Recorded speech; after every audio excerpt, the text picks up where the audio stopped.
We'll call the committee to order. Today, the hearings on sanctions and financial pressure, major national security tools. And I will begin by saying that this committee has played a leading role in applying sanctions and related elements of financial pressure to address major U.S. national security threats. We've used America's economic might to help stop terrorists, to counter Iran and North Korea's nuclear programs, and to respond to Russian aggression and the degradation of democracy in Venezuela. Today, we are joined by three former officials with unique experience in using these economic tools, and their testimony will help us ensure that the sanctions we've enacted are fully implemented while improving our ability to draft tough, effective legislation going forward. Last summer, in response to the ongoing threats from Iran, Russia, and North Korea, it was this committee that put together legislation. It was Congress that enacted the Countering America's Adversaries Through Sanctions Act to affect all three. The administration faces a deadline to implement key elements of this act by the end of the month. It is this committee's expectation that this deadline be met. Meanwhile, later this week, the President faces a decision on the Iran nuclear agreement. Senior members of this committee were united in bipartisan opposition to the Obama administration's deeply flawed deal, which handed over roughly $100 billion in sanctions relief in return for temporary restrictions on Iran's nuclear program. This sunset flaw and other serious problems need to be fixed. We must make certain that international inspectors have access to possible nuclear sites, particularly those on military bases. And at the same time, we've got to continue to counter the full range of threats posed by the corrupt and dangerous regime in Tehran that is, at this moment, brutally cracking down on the people of Iran. And that's where the committee has already taken the lead, because yesterday on the House, and many of the members here spoke on that issue, we passed our resolution 415-2, which we drafted, calling for additional sanctions on those responsible for human rights abuses. Additionally, we've passed legislation through the House targeting Iran's ballistic missile program, and we're working with our colleagues in the Senate to strengthen the Hezbollah International Financing Prevention Act. This is a landmark bill enacted 2 years ago to target Iran's top terror proxy, Hezbollah. The Obama administration let up on Hezbollah in order to get the Iran nuclear deal, and one of our witnesses will note how this legislation can keep that from happening again. And yesterday, two of our members, Chairman Mike McCall, Representative Ted Deutsch, they introduced a bill to target Iranian officials involved in human rights abuses and hostage-taking. The committee is also working on a bill designed to help push the Revolutionary Guards out of Iran's economy and deny them the revenue that they use to destabilize Iraq and destabilize Syria and Lebanon, all while continuing to threaten Israel. And this is the abuse and corruption and the expensive interference in neighboring countries that brave Iranians have taken to the streets to protest. So our efforts against the Revolutionary Guards and Hezbollah are prime examples of how what we often call sanctions are really a broader set of tools, from disclosure and due diligence requirements to civil and criminal investigations. When it comes to the threat from North Korea, I've called for the primary money laundering concern designation against large Chinese banks that continue to do business with the Kim Jong-un regime.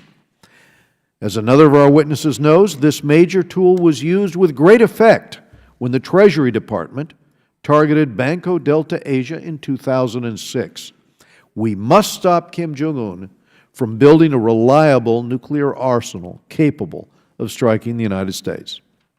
Sanctions are rooted in Article 1 power to regulate commerce with foreign nations. So it is not surprising that Congress has had to push successive administrations to effectively use these national security tools. No matter how tough the language of our sanctions bills, they are only as strong as their enforcement. And that's why we must work together to ensure that the executive branch not only has the political will, but also the growing resources, as well as the expertise needed to implement stronger sanctions. So we look forward to hearing from our witnesses on how to do exactly that. We are going to come back later for the opening statement from our ranking member, who is on his way, but let me go now to the introduction of our witnesses, our distinguished panel here. Mr. Juan Zarate is the chairman and co-founder of the Financial Integrity Network, and previously, as the members of this committee well know, Mr. Zarate was the Assistant Secretary of the Treasury for terrorist financing and financial crimes. Mr. Derek Maltz is the Executive Director of Government Relations at PenLink. Previously, Mr. Maltz led the Drug Enforcement Administration's Special Operations Division in actively targeting narcotics trafficking tied to Hezbollah. And both these gentlemen were involved in other operations that involved those of us on the committee as well. We appreciate their service, as we do Mr. Adam Zubin, because he also has assisted this country mightily in these endeavors. He's a distinguished practitioner in residence at Johns Hopkins School of Advanced International Studies, and previously he was the Acting Undersecretary of the Treasury for Terrorism and Financial Intelligence. Without objection, the witnesses' full prepared statements will be made part of the record. Members here will have 5 calendar days to submit any statements that you might have or questions or extraneous materials for the record. So if you would, Mr. Zarate, please open and feel free to summarize your remarks, and after your 5 minutes and each of the panel members speak, we'll go to questions. Well, Mr. Chairman, thank you for the invitation to be here today before you and this committee. I want to thank you and the distinguished members of this committee for holding the hearing and for your time and attention.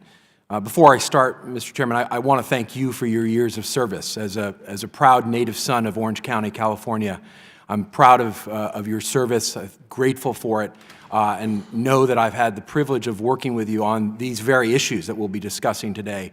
And in fact, Mr. Maltz and I had the privilege of working on the issue of Victor Boot, of which you played a major part in making sure that he was eventually captured and put in jail here in the United States. So I want to thank you for your years of service to this country. Thank you, Mr. Zarate. I appreciate that very much. I do notice a constituent of mine over your shoulder. Would you care to introduce your sister? I would love to, Mr. Chairman. I'm not used to having family members with me, but I'm really honored and pleased to have my sister with me, Marisa Zarate-Zweiback. She's moving from Pasadena, California, actually. She just retired after nearly 3 decades of service as a Los Angeles County Deputy District Attorney, and she's devoted her life to public safety and security, and I'm privileged to have her as my sister. We'd like to welcome her here as well. Thank you. Mr. Chairman, this is an important moment, as you know, to take stock of the critical role that financial measures, including sanctions, not just sanctions, as you indicated, play in our national security. These measures have become the tools often of first resort, and even our central strategies in dealing with the hardest national security challenges facing our country. And as we rely, and the international community relies more heavily on economic coercion and statecraft, it becomes critical to ensure their effectiveness and that the U.S. can continue to lead and use them effectively on an international basis. Congress obviously plays a key role in this endeavor. This is especially important as the targets of U.S. measures adapt to pressure, and they do. The financial and economic environment globally grows more interdependent and complicated, and they leverage that. Competitors and adversaries seek to displace or even undermine U.S. dominance, as well as the U.S. dollar in the international financial system. And as we see new technologies come online in the fintech space and with cryptocurrencies, the question of whether or not illicit activity is further enabled globally becomes a challenge. So this is an important moment to talk about the principles and issues tied to the use of these measures.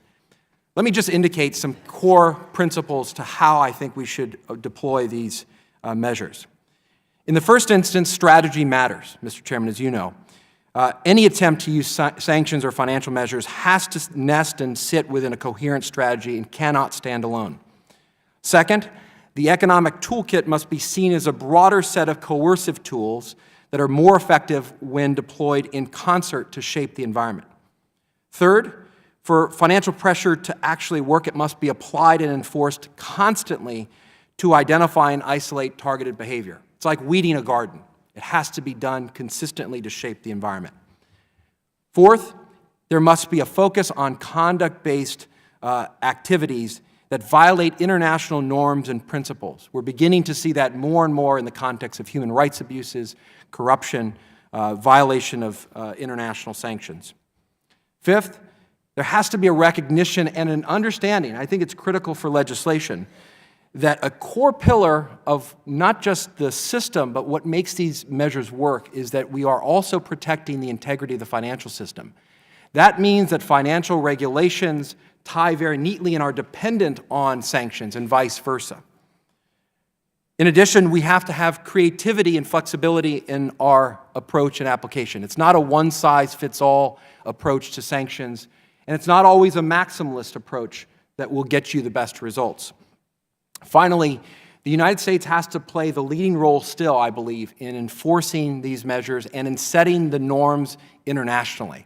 That's what will endure in terms of our ability to use these tools effectively. Mr. Chairman, there's urgency and action to make sure we do this right, given the weight put on these tools and strategies. In the case of North Korea, there must be an all-out campaign to leverage financial information, sanctions, interdictions, related financial measures to squeeze the regime's finances and access to capital. More importantly, these measures should be used to attempt to alter the dynamics with China by putting fundamental Chinese interests at risk without needing to threaten China directly, so they use their leverage to affect Pyongyang's decision-making.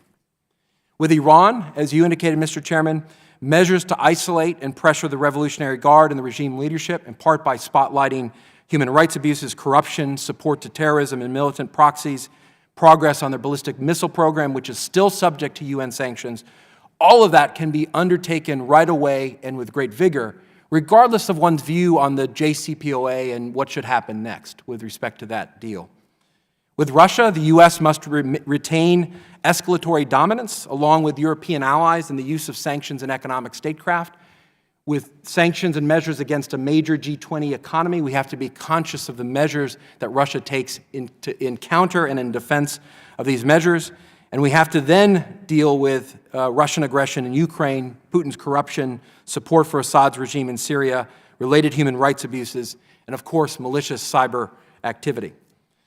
Finally, Mr. Chairman, with transnational issues like proliferation finance, cyber hacking, kleptocracy, there's an opportunity here to drive financial isolation and the use of these measures to get at the core regimes and actors we want to isolate from the financial system. The regimes we care most about, the North Koreans, the Iranians, the Russians, are corrupt to the core. And corruption itself is an international norm and standard that we can begin to drive more effectively as a core national security strategy. Mr. Chairman, I'm over my time. I have more to say. I'm happy to reserve for questions and answers. But I would just say there's more we can do currently to increase the amount of attention, urgency, and resources to applying these sanctions and measures effectively. Part of that is ensuring the interagencies working together with full force. Part of that is constant enforcement, as I mentioned. And part of it has to do with being more creative with how we use these tools, both in application and in unwinding. I think I'll leave it there, Mr. Chairman. Thank you again for this opportunity. Thank you, Mr. Zerati. Mr. Maltz. Chairman Royce and distinguished members of the committee, I'd like to thank you for this opportunity to discuss these important topics for our national security.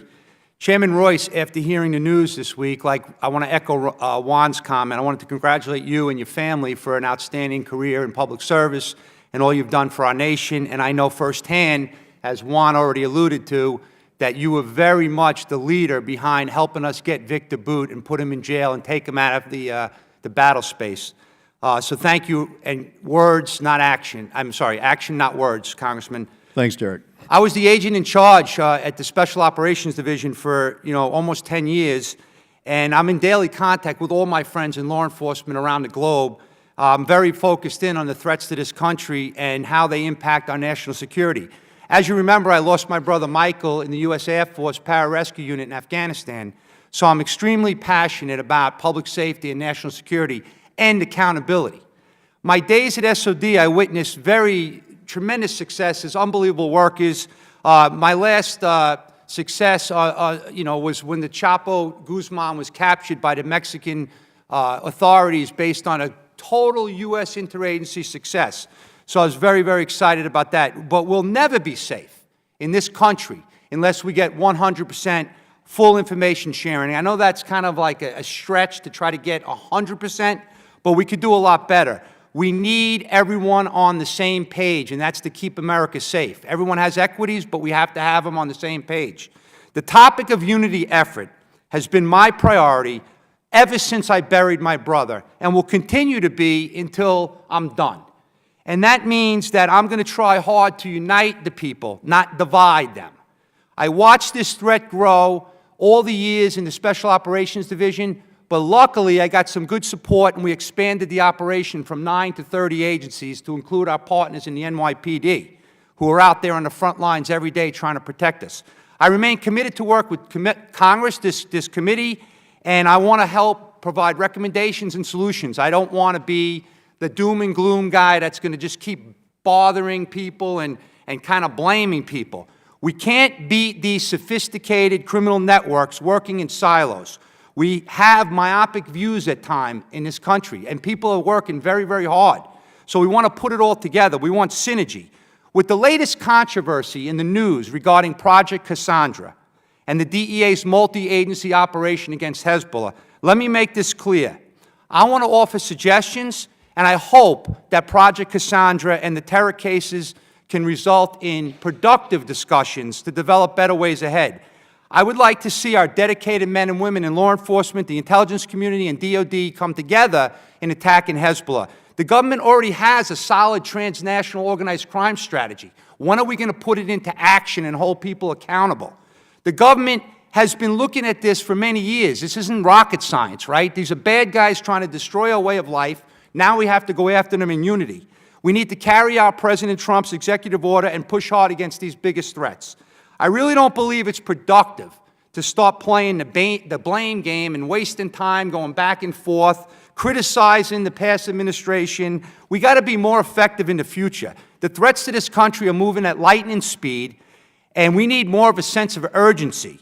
There is an old saying, opportunities come and go. Well, in my personal opinion, having been the guy in charge of the special operations for 10 years, we lost a golden opportunity to crush Hezbollah. And that's what we want to do. And the guys and ladies in the law enforcement community and the other agencies are doing this job right now as we sit here today. So we need to support them and give them the resources. It makes no sense to play that political ping pong game going back and forth because no one's going to win and the bad guys are going to win. So let's look at the mud that they're stuck in with the politics and the bureaucracy. And let's start bringing people together. That's what we need to do. Terrorists are going to continue to tap in to the unbelievable funding streams of criminal activities. This one case after another, we see this, but we still have our terror investigators and our crime investigations going down two separate paths. We need to break down the walls. Who's going to do it? Who's going to step up and do it? We can't effectively eliminate the wall. We can't be effective if we don't eliminate these walls. We need AG, the DHS Secretary, the DOD leaders, the intelligence community, committees like this to step up and tell people what they're going to do and what they're expected to do for the public. Let's make a commitment to the taxpayers that we're going to eliminate these barriers. Let's build up capabilities like these sanctions, because Victor Boot would probably still be out there if it wasn't for the sanctions. We exposed him. We created a vulnerability. And then law enforcement came in and took him off the playing field, right? So sadly, 16 years after 9/11, we're still talking about, information sharing. It's a disaster. We got to stop it. Terrorists are ruthless criminals, and they're looking to destroy our way of life. We're not going to stop it with just DOD engagement, sanctions, and intelligence collection. We need robust law enforcement prosecutions, pursuant to the rule of law to bring these people back to face justice and get full debriefings. American people expect us to do this. We need action and sense of urgency. Thanks to this committee, I think we're going to be on the right path. We need to have a mutually supportive framework so the IC equities and the law enforcement equities are all met. The poor families awoke to the news of the 241 Americans that were killed in Beirut 34 years ago, right? Stavridis, Admiral Stavridis, General Kelly, they've been testifying for years about this emerging threat. How many more warning signs do we need? Michael Chertoff said they made al-Qaeda look like the minor leagues. I mean, what are we doing? We have to wake up and go after them hard. We're missing the accountability piece. So what I'd like to see is who's responsible in the U.S. government to be accountable for these interagency task forces? Who's going to make sure that American interests are protected? Not any one agency. So that's what I'd like to see. There's got to be open and collaborative efforts. In my view, the worst thing the country needs now is to spend taxpayers' money on another coordination center when we have a facility sitting out in Northern Virginia, right here in our backyard, with 30 agencies, 3 countries. There's probably more than 30 agencies now. We need to stop the madness, and I'm going to help try to do that in my capacity. Cannot stand alone. Sanctions cannot stand alone. All right? They have to be applied and enforced. Your statement, and I'm done, I promise, only as strong as the enforcement, right? The same thing in these strategies. You can write strategies all day long. Who's enforcing the strategies? Because they're good strategies. Thank you very much. Thank you, Mr. Maltz. Mr. Zubin. Thank you, Chairman Royce, Ranking Member Engel, distinguished members of the committee. Thank you for convening the important hearing. This committee has long been a strong advocate for the smart use of economic tools, and from my former office at Treasury, the Office of Terrorism and Financial Intelligence, I want to thank you for that, and I want to particularly thank the Chair and Ranking Member personally for their leadership and unfailing support. If the policymaking community was too dismissive of sanctions 15 years ago, I'm concerned that the pendulum has shifted and the tool is being used too readily now and in ways that risk undercutting its effectiveness. In my written testimony, I set out 7 recommendations that I believe are key to preserving the power and influence of U.S. economic measures for decades to come, and I will outline them just very briefly here. First, fund the effort. Even after some growth, the entire Treasury team that covers sanctions has fewer than 500 people, and that includes the intelligence, regulatory, licensing, targeting, compliance, enforcement, legal, and policy teams administering every sanctions program from al-Qaeda to Zimbabwe. The staff are among the most dedicated you will find in government, but if we want them to continue to deliver highly professional and impactful results, Congress must equip them to succeed. 2, strengthen our relationships abroad. Sanctions are not an alternative to diplomacy, they are an exercise of diplomacy. We need strong political leadership across the State Department, experienced career diplomats, and staffed embassies if we are to marshal the sanctions pressure we need in a globalized world. 3, control sanctions policy. More than 30 U.S. states have passed sanctions laws that differ and depart from federal law, implicating Iran, Burma, Syria, Sudan. These states seek to alter the behavior of foreign governments, but they are not subject to any congressional oversight. And state legislatures target not Iranian or Sudanese companies, but European, South Asian companies that are doing business in sanctioned countries. Business, I would add, that is fully legal under their home laws and under U.S. federal law. I do not believe that individual states should be allowed to substitute their foreign policy judgment for that of Congress and the President. Congress should explicitly preempt the states in this field, or at the very least, withhold its endorsement for state divestment and sanctions laws. Foreign policy is an area where we as a country must speak with one voice. 4, enforce coherently.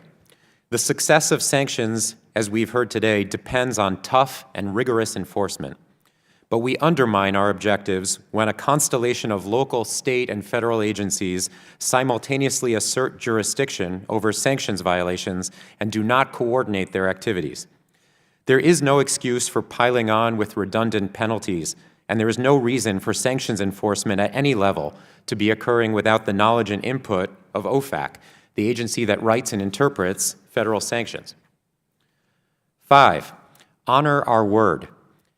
It will be, as you all know, extraordinarily difficult to persuade North Korea to come to the negotiating table over its nuclear program.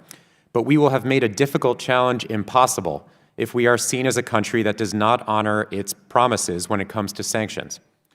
Regardless of one's view of the Iran nuclear deal, if we are perceived to be playing games with or discarding our sanctions commitments while Iran is adhering to its commitments on the nuclear side, it would be foolish to expect North Korea to come to the table for a promise of U.S. sanctions relief.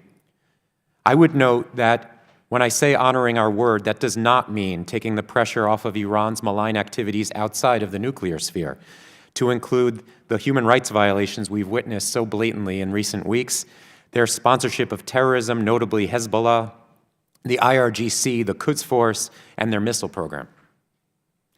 6, ensure flexibility. Congress has enacted vitally important sanctions laws, helping the cause on Iran, on Sudan, on Russia. Historically, though, Congress recognized that statutory sanctions tend to be nearly impossible to repeal, and provided waiver and licensing authorities so that the executive branch could deal with foreign threats as they evolved. This practice currently seems to be at risk. Sanctions that cannot be eased without an affirmative joint resolution of Congress are a problem. They will be viewed by the target as written in stone and will be treated as a cost to be factored in rather than as an inducement to change behavior. I urge Congress to adhere to its historical practice of providing waivers and licensing authority to the executive branch, regardless of the sanctions context. Finally, preserve our financial leverage. Russia and other adversaries have realized that the dominance of the West's financial system is a strategic liability when sanctions are imposed against them.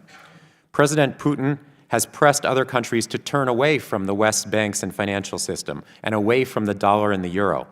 But he has largely failed in this effort so far. Our institutions are known to be more capable, our markets more dependable, and our currency more attractive than any in the world. To preserve this leverage, though, we must take care not to unintentionally drive governments and businesses away. As discussed, we have to be coordinated and clear in implementing sanctions so that foreign banks and businesses know that our system is tough but fair. We need to maintain our foreign relations and strive wherever possible to act in concert with others. And as tempting as it may be to tell the world that it can choose to do business in the US dollar or with X country, we should be imposing secondary sanctions exceedingly rarely. If foreign actors come to see that the cost of doing business in the dollar is a wholesale adoption of U.S. foreign policy, we will have lost leverage and done our adversaries' work for them. To conclude, the U.S. enjoys many strategic advantages in the sanctions arena. If we preserve those strengths and act responsibly, I know that economic sanctions will help to advance our security and global security into the years and decades to come. Thank you. I look forward to your questions.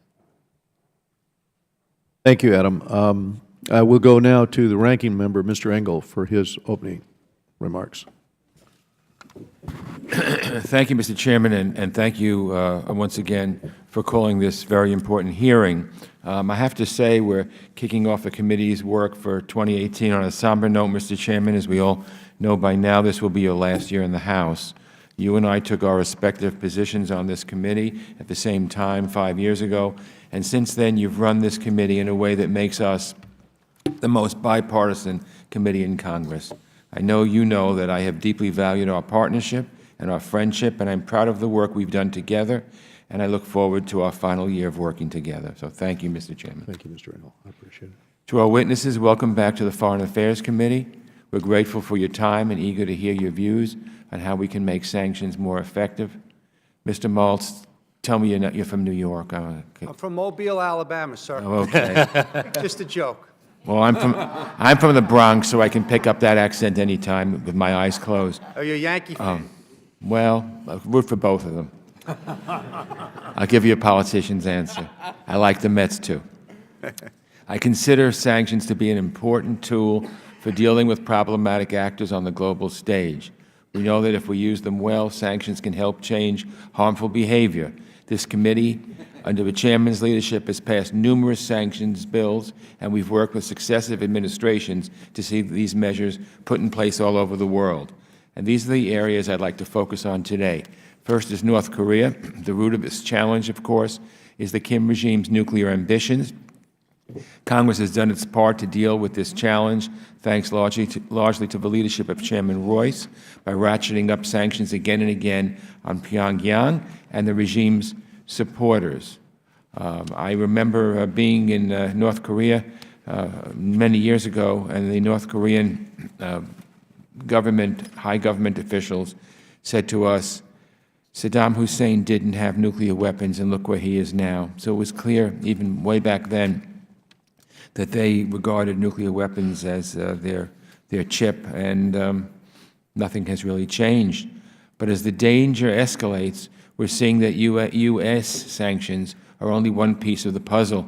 China is key to enforcement, but China is prone to cheating, and at the same time, the United States has been reluctant to sanction big Chinese financial institutions. And even if there were universal enforcement of sanctions around the world, there's little to believe sanctions alone, particularly in the short term, would push Kim to give up his nuclear weapons.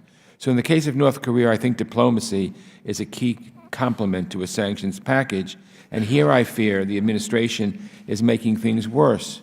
The President's comments on North Korea have been inflammatory, most recently with the President's button measuring contest over Twitter. These actions increase the risk of miscalculation, and when we're talking about nuclear weapons on the Korean Peninsula or anywhere else, there's absolutely no margin for error.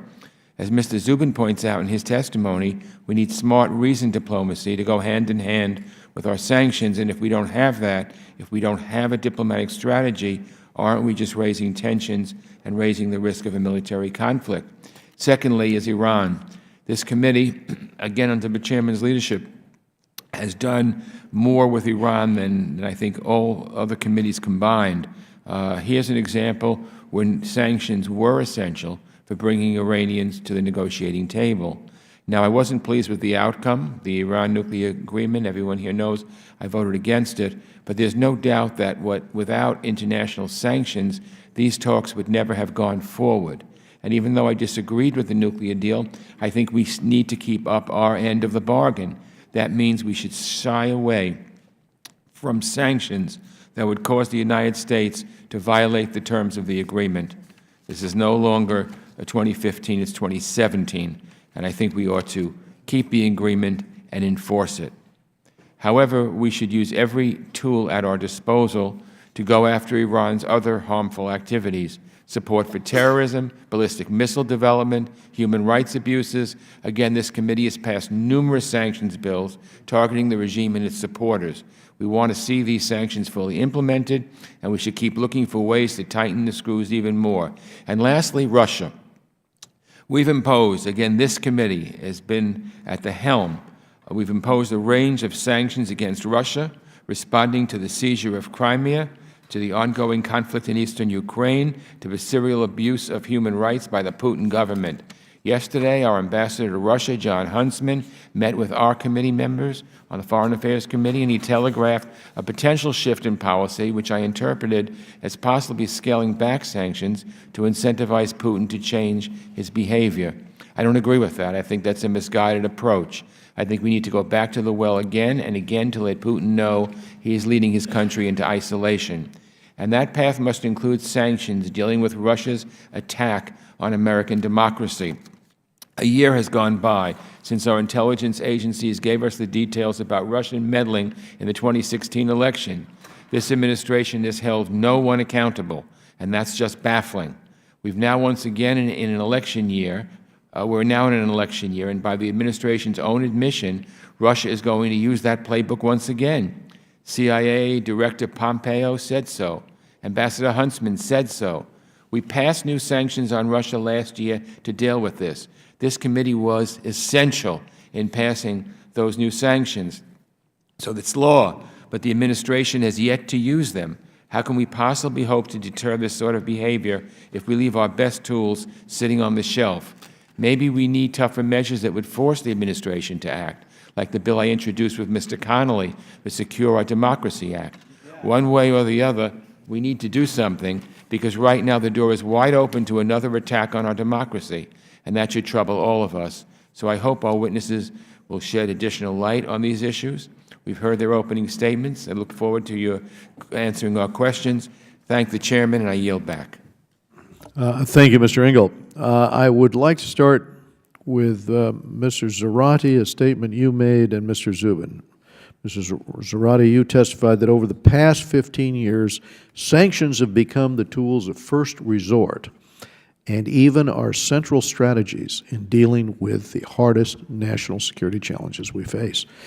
So, and Mr. Zubin, you characterized sanctions as having the odd distinction of being both the most popular and least well-resourced tool of statecraft in our government. And you raised the concern about not having enough resources to carry out sanctions. So, do Treasury and other agencies involved in implementing sanctions have the manpower and other resources, like modern IT infrastructure, that they need to fully enforce the sanctions bill that this committee has championed? Mr. Zarate, if you'd like to start. Mr. Chairman, I think Adam and I are coincident in the conclusion that these strategies and tools fit within that gap between diplomacy and kinetic action, and then enable all the other things that matter in terms of our national security, our intelligence gathering, our law enforcement, our diplomacy, et cetera, and our military action. I think a key challenge here is we're now at a point where we are potentially depending too much on these tools, assuming they will be a silver bullet to respond to every aggravation or problem. And I see this in three ways. One is I think there's a lack of creativity as to how you then use financial measures in concert with other tools. And I think that has played out over time in the context of North Korea. It's played out to a certain extent with Iran, although I think our Iran campaign was one of the most sophisticated the U.S. government has ever deployed. It's playing out in the context of Russia, where response to Russian aggression, be it in the virtual world or in the physical world, can be both in the virtual and physical world and can include financial measures. So I think there's a lack of creativity as to how you deploy them. Your question on the resources is an important one because I think we are under-resourced in three ways. One is, I agree with Adam, we don't have enough people or resources at Treasury. This is the war room for how we deploy these strategies, which are now essential to our national security. Let's resource it in a way that's appropriate. Two, we don't have the information sharing and technology infrastructure to allow the government now to aggregate data, to use predictive analytics, to begin to use artificial intelligence, to understand where there are systemic vulnerabilities and ties between the networks that matter to our national security. And third, we're not putting enough energy and resources, to Derek's point, into bringing together task forces that bring federal agencies as well as state and local agencies that then get you to the consistency of approach and enforcement that we want, and frankly, the urgency around North Korea, Iran, Russia, et cetera. Why we don't have task forces up and running on all of these issues using the full weight and force of our authorities is beyond me. I know there's a ton of work happening. I don't want to suggest that that's not happening, but there needs to be an all-out effort if we are to try a maximalist approach, for example, with North Korea to avoid war and to try to change behavior. And I'll go to Mr. Zubin, so you can raise again your concerns about having sufficient resources to carry out sanctions, given your experience in that position. Yeah, Mr. Chairman, I agree with you wholeheartedly. I think the effort needs more resources. And when I would sit around the National Security Council table, if there was a tasking that went back on the defense side, they had this massive apparatus, same with intelligence, the same with diplomacy, although to a lesser extent. And then there was Treasury, and we were the sort of the little brother at the table. But over the years, keep being asked to do more and more, sometimes by Congress, sometimes by the executive branch. And these days, it's really tough to think about a national security or foreign policy threat where we're not using sanctions in one way. But you're partly a victim of the successes. I mean, when we captured Victor Bout, when we were successful in terms of bringing pressure on Iran, when we found we were having impact in slowing the race to weaponry in North Korea, all of this created this incentive to double down with the one thing that was working in order to really stretch the ability of these regimes to have access to the resources they wanted to carry out terror. and that was what you do. And I don't think there's a sufficient comprehension in the other agencies of government in terms of the linchpin here. And that's one of the things I'd like to drive through this hearing today, and I appreciate, again, you're all calling attention to this. I'm out of time. I'm going to go to Mr. Engel for his questions. Thank you. I want to raise something that I raised in my opening statement, and something that we have talked about a great deal in this committee since we were really responsible for the legislation. So let me throw this out to any of the witnesses who would care to answer. Has the U.S. sanctioned anyone in Russia for the election interference that CIA Director Pompeo said is ongoing? And if not, do any of our witnesses know why not? And do you think this inaction, this total failure to hold Russia accountable, has contributed to Russia's ongoing efforts to interfere with our democracy, again, as CIA Director Pompeo recently said? And finally, do you think sanctions would be an effective way to punish those who carried out this attack and deter future operations along these lines? Anyone who would care to answer that? I'm happy to start, Congressman. Towards the end of my time, towards the end of the Obama administration, we did indeed issue sanctions against a number of Russian entities who we believed and who were responsible for the interference in the 2016 election. That included their intelligence agencies and some of the related fields and companies who were enabling them from a cyber perspective. The bottom line, though, I think of your question is, have we done enough? And to that, I agree, we have not. Neither this administration nor the prior administration have done enough to ensure that we will be safer in next year's coming elections or in elections in 3 years from Russian interference. And I think this has to be much bigger than just sanctions. Yes, we should continue to put economic pressure on Russia, but as Juan was saying earlier, it has to be a whole-of-government approach, both in defending our electoral systems against cyber attacks and in making clear to Russia and other would-be interfering countries, this is unacceptable. Elections are at the core of our country, and if the American people lose faith, lose trust in the integrity of those elections, I frankly fear for what that does to our country. We have to make a strong stand. Thank you, especially since this Congress passed the authority of the President to impose new sanctions, and it's just waiting there. They haven't been done. Anybody else? Mr. Zarate? Ranking Member Engel, I'd like to address a couple of your points. I'm a firm believer that sanctions can be incredibly effective in the cyber domain to deter actors who are willing to use malicious cyber activity to affect U.S. interests. This is a field, though, that grows more complicated as we have to then demonstrate with evidence and proof, both in the context of the application of sanctions and then the public disclosure, the attribution of the attacks. And so, though I'm a firm believer that we should be using sanctions targeted to dissuade and deter actors from affecting our democratic systems or trying to attack our systems, whether it's Russia, North Korea, Iran, all of which have done that very same thing, it has to be recognized that this is a more difficult task and often one filled with more sensitivities for the intelligence community. So I just want to mention that there's great promise in their use, but also great complication. Another point is I think it's critical that we think about the use of other sanctions programs to deter the Russians or any other actor that's trying to affect U.S. interests. This administration has designated Russian actors under other sanctions programs. For example, in aid of North Korea, there have been Russian entities designated. So I think that's an important dimension as well.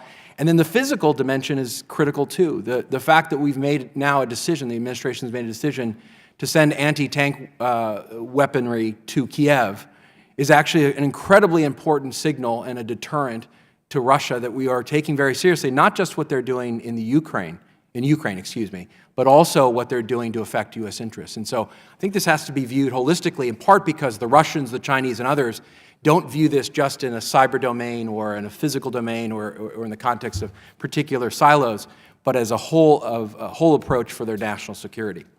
Thank you. Mr. Zubin, let me ask you this about Iran.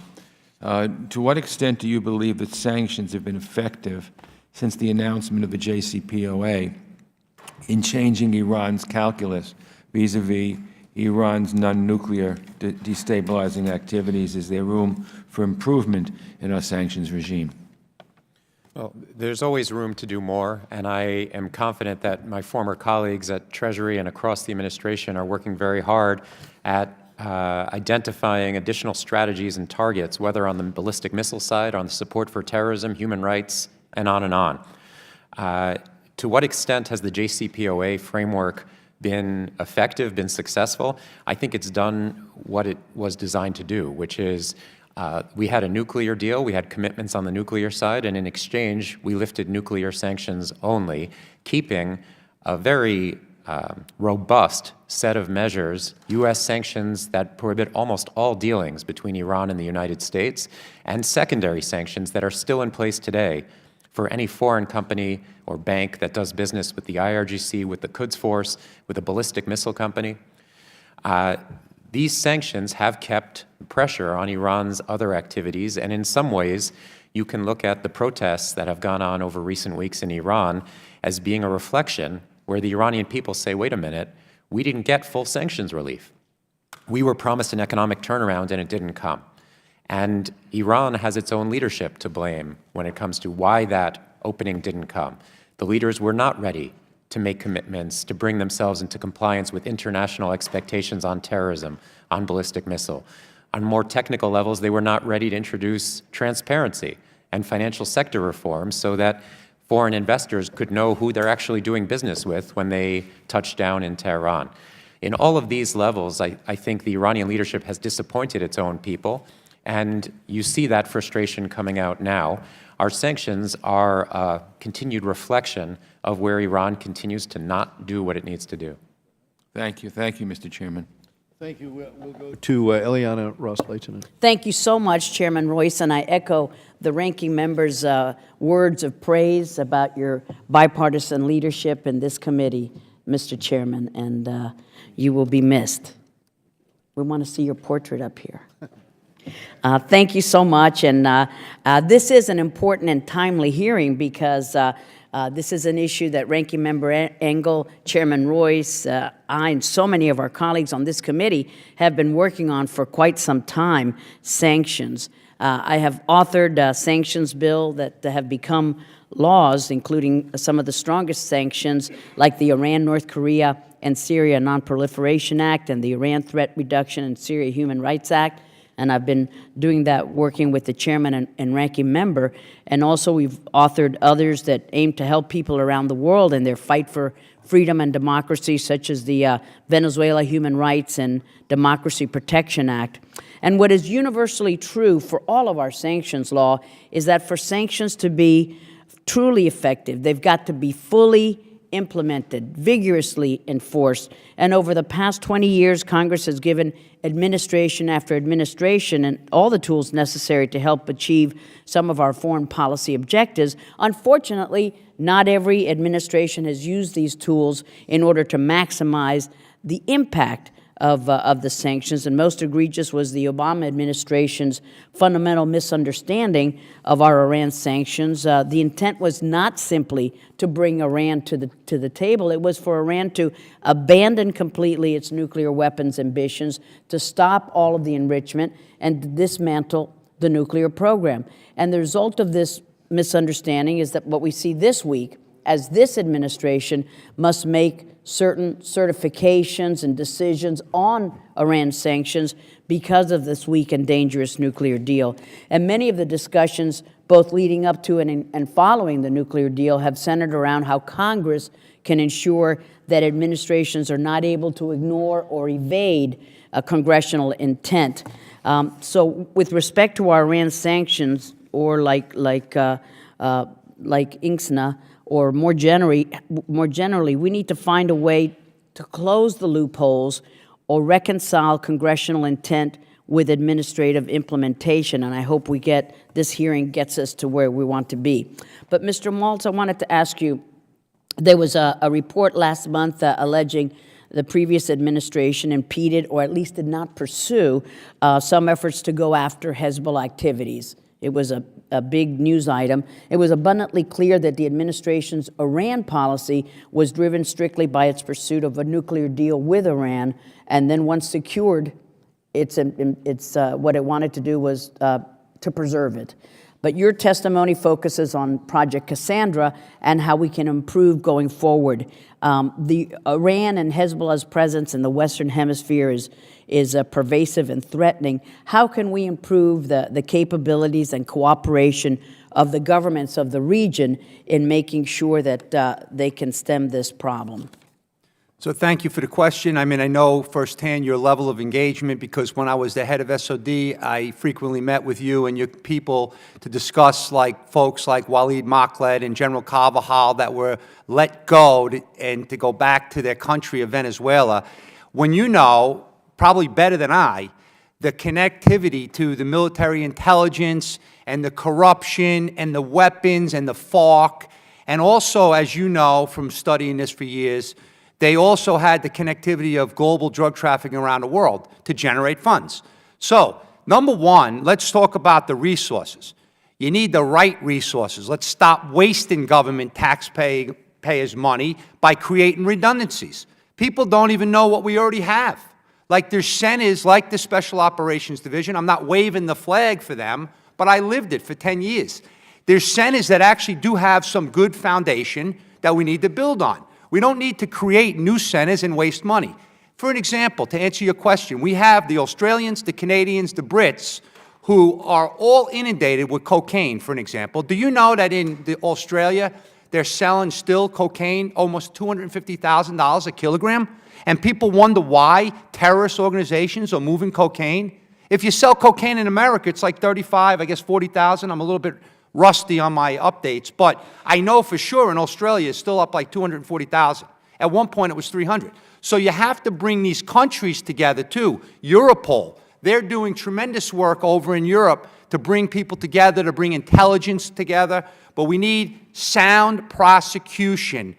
Go after them right here because they don't want to come back to America, and we have tremendous capabilities to get them, and we have tremendous laws. We have some really good prosecutors that are still out there that will help us. So if you get them back and you use, like, I don't want to pump up Adam, but OFAC and FinCEN, for an example, they're the ones that educated me on these powerful 981Ks, the 311 actions. You have to put that on steroids, and you have to have somebody accountable. If you're not willing to designate somebody to be responsible to the taxpayer to pull this together, it's never going to work. Thank you, Mr. Chairman, Ranking Member. Mr. Brad Sherman. I think we all want to associate ourselves with the remarks of the ranking member about our chairman. You will be missed, and we look forward to working with you for this year. Sanctions are derided because they're hostile, but those who prize peace should be informed that they are not a prelude to war, but a substitute for it. They do indeed often harm the innocent, particularly the U.S. companies that can't do business and jobs cannot be created. But the blame for that must be on the rogue regimes that necessitate sanctions, not on those who propose them.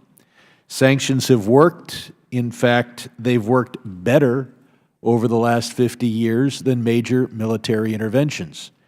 We look to South Africa, and we look to Iran, where the only argument, a fierce argument, was whether sanctions got us a good deal or more sanctions would have gotten us a better deal. No one argued that we should have not had sanctions and allowed the Iranians to move forward unimpeded. Sanctions can work only if they are multinational. There's plenty of business to be done in Europe and Asia. We have to get their buy-in, and that can be done only through a combination of pressure and persuasion. As to persuasion, we need a robust State Department. It's being cut back. That's a national security issue. And second, as we try to get the world to go along with us on issues important to our national security, all of our efforts in the world sphere should be designed to win friends and influence people. And even when we can't or choose not to go along with international consensus, doing so in a polite manner might be better than attacking verbally and unnecessarily most actors in the world. But you also need pressure. You look at the Iran sanctions. They cut off Iran from European and Asian banks. They did so because we persuaded Europe and Asia that we had legitimate concerns, and we pressured their banks with the possible denial of access to the U.S. banking system. If either of those elements hadn't been there, it would not have been effective. And finally, we have to have realistic objectives. We would not have gotten European and Asian support if we were demanding sanctions until there was regime change in Iran.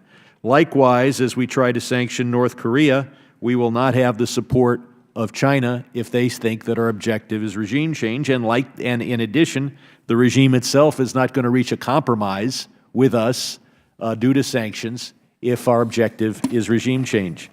Mr. Maltz, I do partially disagree with you.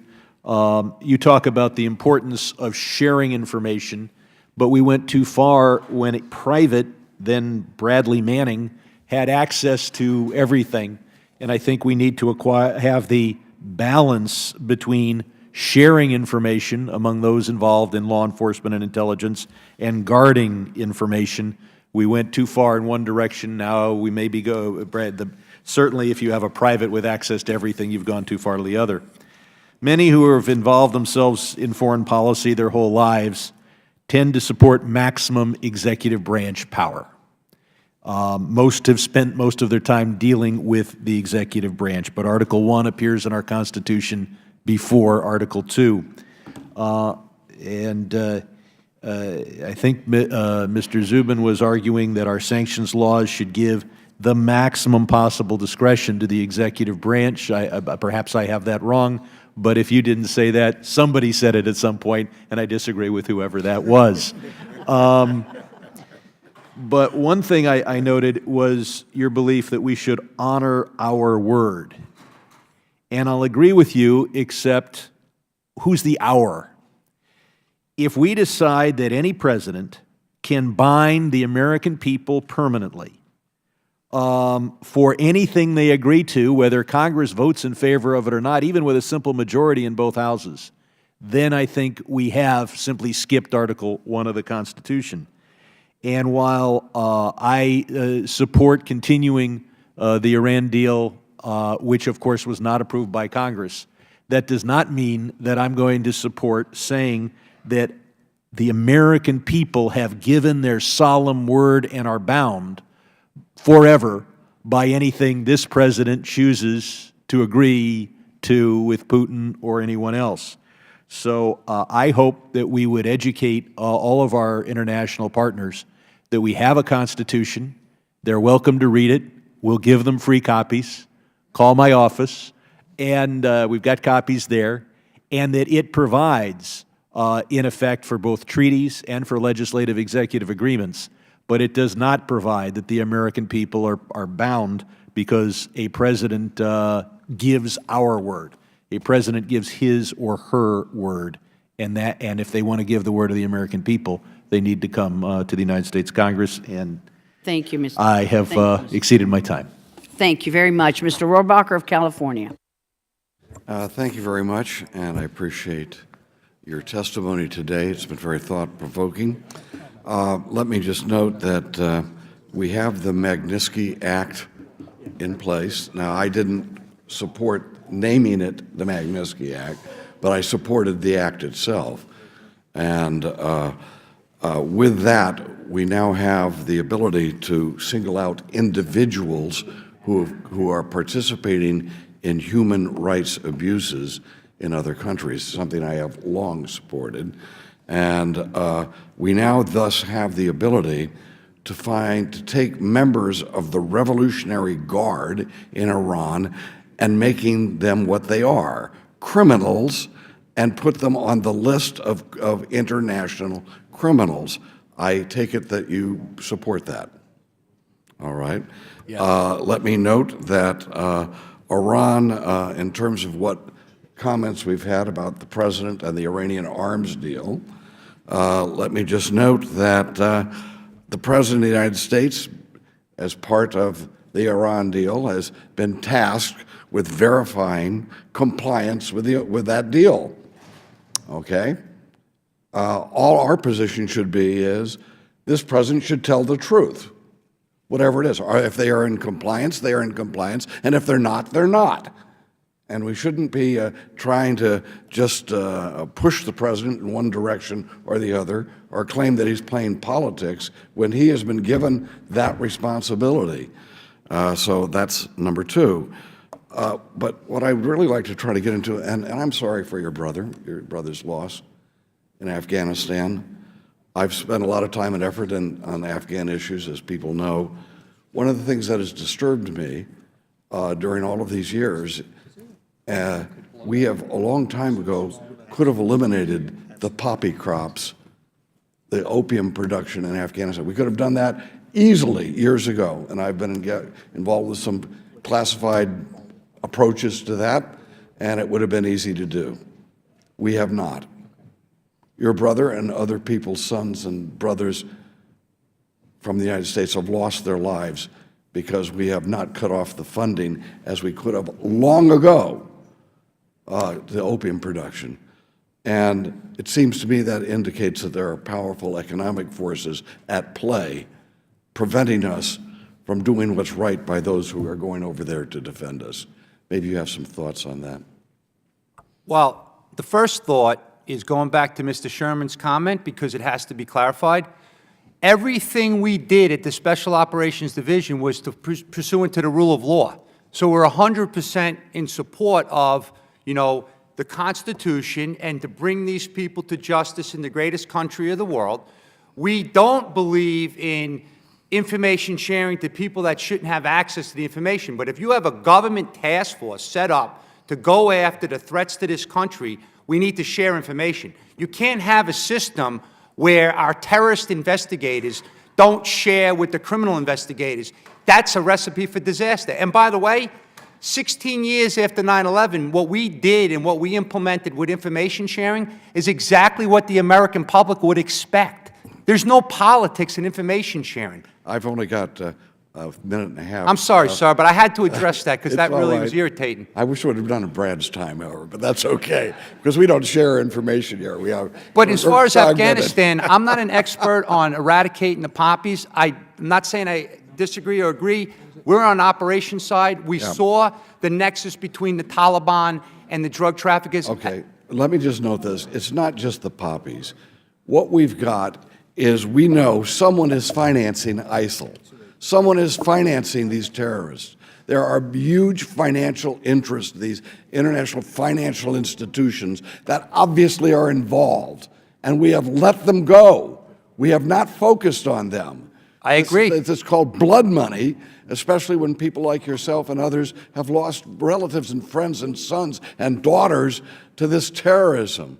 I would suggest that we need to focus on the international financial institutions that are engaged in this, spend the same type of effort as we have talked about with the Magnitsky Act, of focusing on those specific individuals that are engaged in this type of behavior that is financing terrorism, and the money's going somewhere.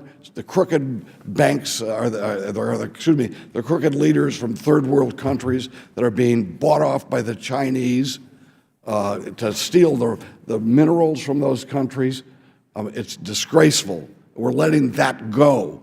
I've yet to see major banks having someone being sent to jail for being an accomplice to terrorism and ripping off third world countries. So anyway, with that said, thank you for your testimony today. Thank you, Ed, for your leadership on this and many other issues. Thank you, Dana. Thank you. We now go to Mr. Gregory Meeks of New York. Thank you, Mr. Chairman. I want to join the ranking member in saying it's been an honor serving on this committee with you, and you will surely be missed not being here with us after this term. Look forward to the best. So let me just first say that I was sitting here stretching my imagination, trying to see or remember a unilateral sanctions deal that was successful. And I can't think of one. where the Congress or anyone in the United States, we are the greatest country, where we do something unilaterally and it is successful. Anytime sanctions have worked, it has been in conjunction in a multilateral agreement with other countries. That's how you put pressure on. So as big the military we have and everything else, it is working with other countries to figure out how we sanction someone to make them come to not just the United States will, but the world's population. That's tremendously important. It is, in my estimation, the only reason why we have a sanctions bill that is working and is successful in Iran. So, I'm concerned about what may or may not take place next week. So I'll go to Mr. Zubin first, because the administration is expected to decide whether or not to follow the agreements under the Iran nuclear deal and U.S. relevant sanctions on Iran. Now, I know that if we exit, our European allies will not. I've talked to them. I know that China and Russia will not. We've talked to them. And I'm concerned that if the Trump administration decides that despite the fact that the nuclear deal is working, it will impose sanctions anyway. And then the message to the world will be that America cannot be trusted to uphold the deal. So, Mr. Zubin, what do you see as the potential consequences if Iran sanctions are not waived in accordance with the Iran agreement, whether or not our allies would see this as a breach of the agreement and a breach of trust, and sanctions in Iran at this time, would give hardliners. So my concern is I want to help the moderates. I don't want to, help the hardliners. But what message does this help the hardliners in Iran and hurt the current protesters in Iran, because we've got to do this and lose the leverage, if you will, with Iran if the administration decides to waive sanctions? Thank you, Congressman. And I very much agree with your objectives and your outlook on the situation. I wrote an op-ed a couple of weeks ago called "Don't Let Iran Out of the Box," and it was addressing exactly this point. Iran's leaders today find themselves in a box. On the nuclear side, they're hemmed in. Instead of being 2 to 3 months away from enough enriched uranium for a nuclear weapon, they're more than a year away, reversing where they had been in 2011, 2012, 2013, and that will be the case for the foreseeable future. The inspectors are crawling over Iran, and we have better data than we ever had about Iran's program, and we don't have any information from any observer that Iran is in material breach of its commitments. Why would we let them out of that box? We have to let those nuclear constraints, keep Iran subject to those nuclear constraints, on the one hand. On the economic side, this windfall that many predicted has not come to Iran. There never were $100 billion, $150 billion in assets. That's a make-believe number. Iran's true benefit from the deal was significant, but it was nowhere near enough to get them out of the hole that they were in. A hole, by the way, that they dug for themselves. And that's what you see now playing out with the economic frustration in the streets of Tehran and in other cities across Iran. So Iran's rulers are not riding high because of the nuclear deal. The nuclear deal is constraining their program, and their economy is constrained. If we walk away from this deal, we're letting them out. Maybe out of one, maybe out of both of those two boxes. And I think it would be very foolish and self-defeating for us as a country. And hurting our leverage also. Absolutely. So, and I only got 29 seconds, but the other issue that I'm very concerned with is the lack of funding of our State Department and the reshaping of Farkey Bottom, and particularly the positions of sanctions coordinator was eliminated. And that was the person that would coordinate with our multilateral partners. And so not having that person in place so that we can make sure that sanctions are being applied in an appropriate way, particularly as we talk about the sanctions on Russia, does that not then, gives us a problem to show you that the enforcement of those multilateral sanctions of Russia are lived up to? So On this point, I would say, Congressman, I worked in the field of sanctions and government for about 15 years, and state has had different formulations in terms of who it asked, what office it asked to coordinate sanctions. Sometimes it asked its North Korea or its Iran office. Sometimes there was a special envoy. The idea of an ambassador to head up that function at state was relatively recent, and it doesn't trouble me whether that position is done away with. What's important, in my view, is that there be somebody at a high level who's charged with seeing that mission through. Right now, there's a very good official at the State Department who used to work with us at Treasury who's running that function at State, and I think it's in good hands. But to your broader point, yes, the State Department needs to be staffed. The political positions need to be filled because sanctions don't work without a concerted global effort, and it's our ambassadors who carry that message forward. Mr. Steve Shabbat of Ohio. Thank you, Mr. Chairman, and thank you for holding this important hearing.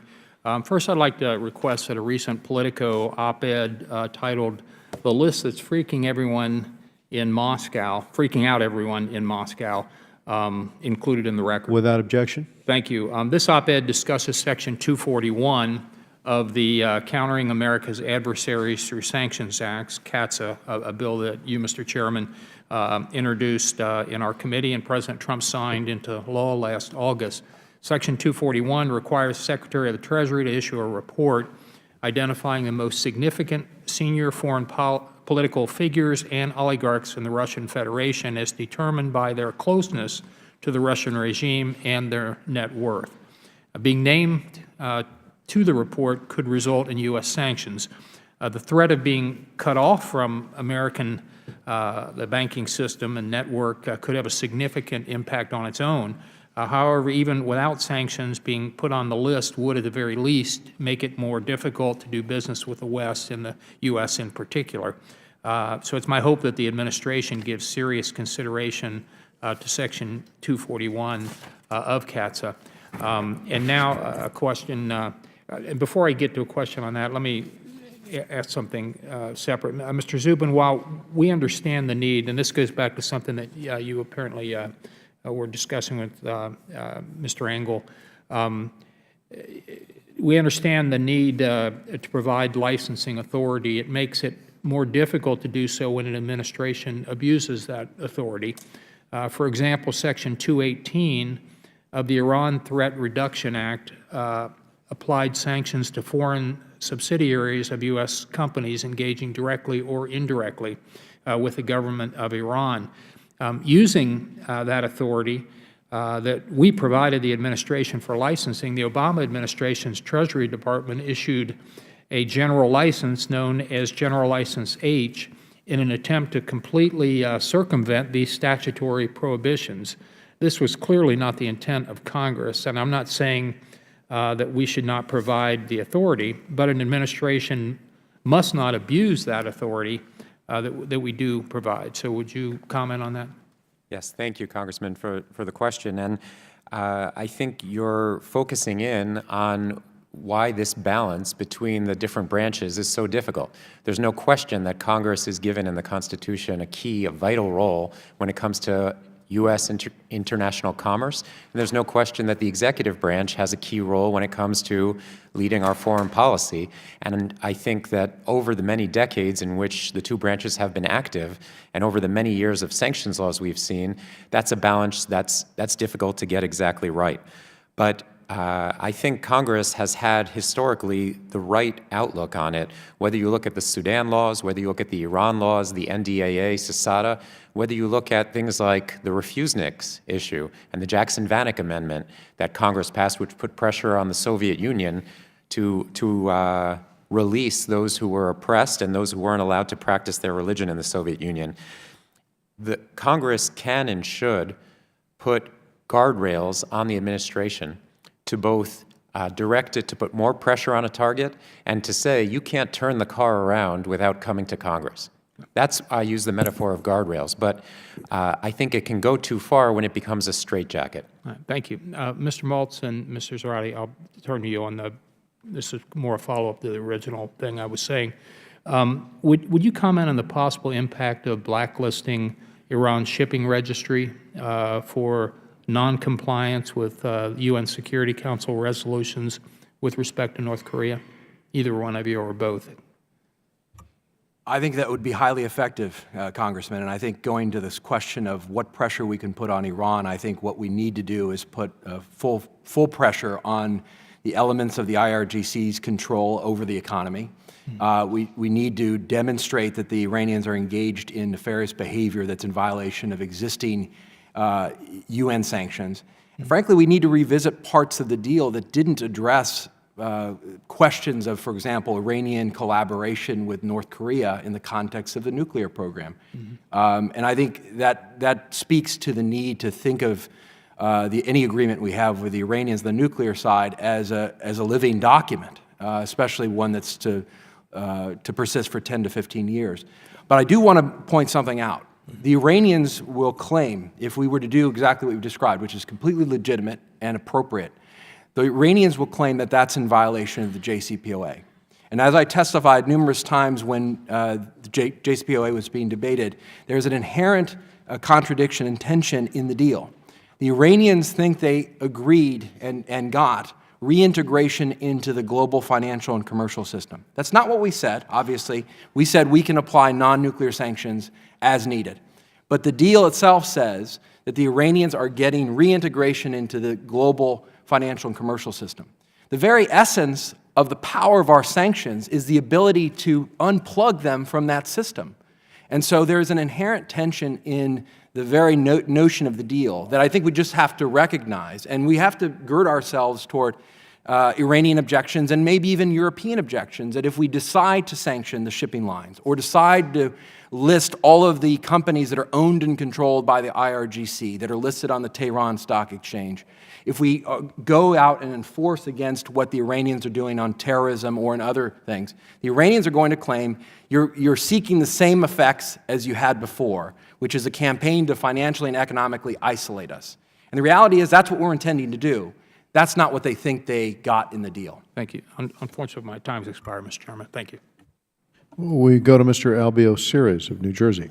Thank you, Mr. Chairman, and thank you for being here. Mr. Chairman, I wish you nothing but the best in your future endeavors. You know, getting back to the Western Hemisphere, and read an article a couple of weeks ago about Venezuela and the horrible conditions that are there.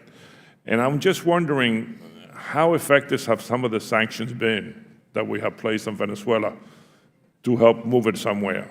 Can anybody give me an assessment, Surani, on the regime, you know? I think it's made the regime's life much more difficult, especially given the ability or the lack of ability of the regime to access capital and to finance some of its operations, given the sanctions that we've put in place.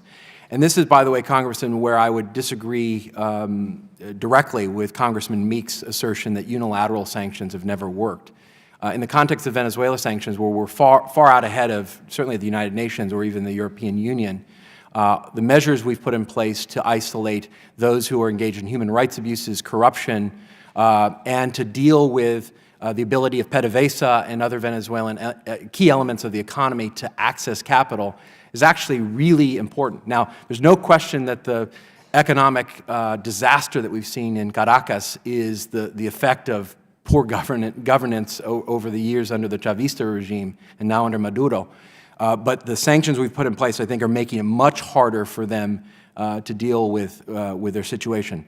One other key point here, Congressman, and I think it's important for this committee, is the importance of the overlap of sanctions programs. Because we tend to think of the Venezuela program here, we think of the Russia program here, the Cuba program there. These interrelate. How we unwind our sanctions and allow the Cuban government to access capital impacts their ability then to support the Venezuelan government. How we think about sanctions on Rosneft, for example, which is currently subject to sectoral sanctions on the Russia program, affects the debt and equity that they are now providing and have provided to the tune of $6 billion to PDVSA. So we've got to keep in mind and, frankly, leverage the fact that the sanctions environment and the sanctions we have in place actually overlap and give us an ability to impact the decision-making and, frankly, the access to capital that regimes like the Maduro government needs. So in your opinion, is the overlap where we can go a little bit further with sanctions? Absolutely. And I think we've got to be more creative about how we deal with these sanctions. I think we made a mistake in terms of how we tried to unwind the sanctions in the Cuban context, in part because it relieved pressure on Cuba precisely at a time when we were putting pressure, wanted to put more pressure on Venezuela. So these have to be viewed in concert, and we've got to worry about vulnerabilities because the Russian government and now Rosneft have provided debt and equity financing to the Venezuelan government, allowing them some relief from pressure. And so we've got to watch to see how that ownership and control interest impacts not just in Venezuela, but even PDVSA's interests in the United States through Citgo. And Mr. Subin, I was curious about your comments regarding state sanctions. You don't feel that they should be, how can I say, first in implementing sanctions in some of these places? Implementing sanctions, absolutely. But I was talking about when state legislatures formulate their own sanctions, independently of Congress and the President, where they say, we don't care whether Congress permits such and such activity. We're not going to allow companies in Europe or around the world to contract with us to obtain procurement or to receive investment from our state funds if they're doing such and such on the foreign stage. And while, as a general matter, of course, states need to be free to choose who they contract with, the objective here is a foreign policy objective. And as a result, we end up with different states pushing in different directions when it comes to America's foreign policy. And I think that's a bad thing. It has not gotten a lot of attention. I think it will in the coming years because I think now that the states have been encouraged and allowed to go in this direction, you're going to see more of it. You see state initiatives now with respect to BDS. I can imagine a world in which you have dueling states. Some who say, we won't allow companies who have activities in the West Bank to contract with us, and others who say anyone who doesn't recognize that the West Bank is a part of Israel isn't going to be allowed to contract with us. That kind of thing should not be going on in 50 different ways across our country. I think we need to have a unified foreign policy, and I think it has to be set here. Thank you, Mr. Chairman. My time is up. Thank you. I'll go to Tom Marino, Pennsylvania. Thank you, Chairman. Thank you for your service, and hopefully, when you are done here, we will see you at the State Department. Thank you, Tom. Gentlemen, thank you for being here. Mr. Maltz, I want to get right to you, and if anyone has any, wants to respond, please do so. As an 18-year prosecutor, both at the state and at the federal level, U.S. attorney, I've always had the concept of follow the money. Follow the money will take us to every one of those people involved, whether it's on a domestic basis or an international basis. And Mr. Maltz, what can we do? What more can we do to follow the money of those not only growing the drugs and distributing them, but those also producing chemicals that are used for the end product? Now, let me give you one example quickly that I have. I was in Colombia not too long ago, and we were out in the coca fields. We took a helicopter, went down in the fields, and saw how they were destroying, quote, destroying coca plants. At one time, they were U.S. money that we gave Colombia were flying over the coca fields with Roundup, just a chemical that we use in our backyard to get rid of weeds. Well, the Colombian government stopped that because they said they were afraid it was causing cancer. I asked one of the members that were there, are you not afraid of that big swimming pool-sized pit that you dump all the chemicals in to produce your cocaine, and then it all seeps into the ground? And he didn't want to answer me on that. But what can we do internationally to follow the money?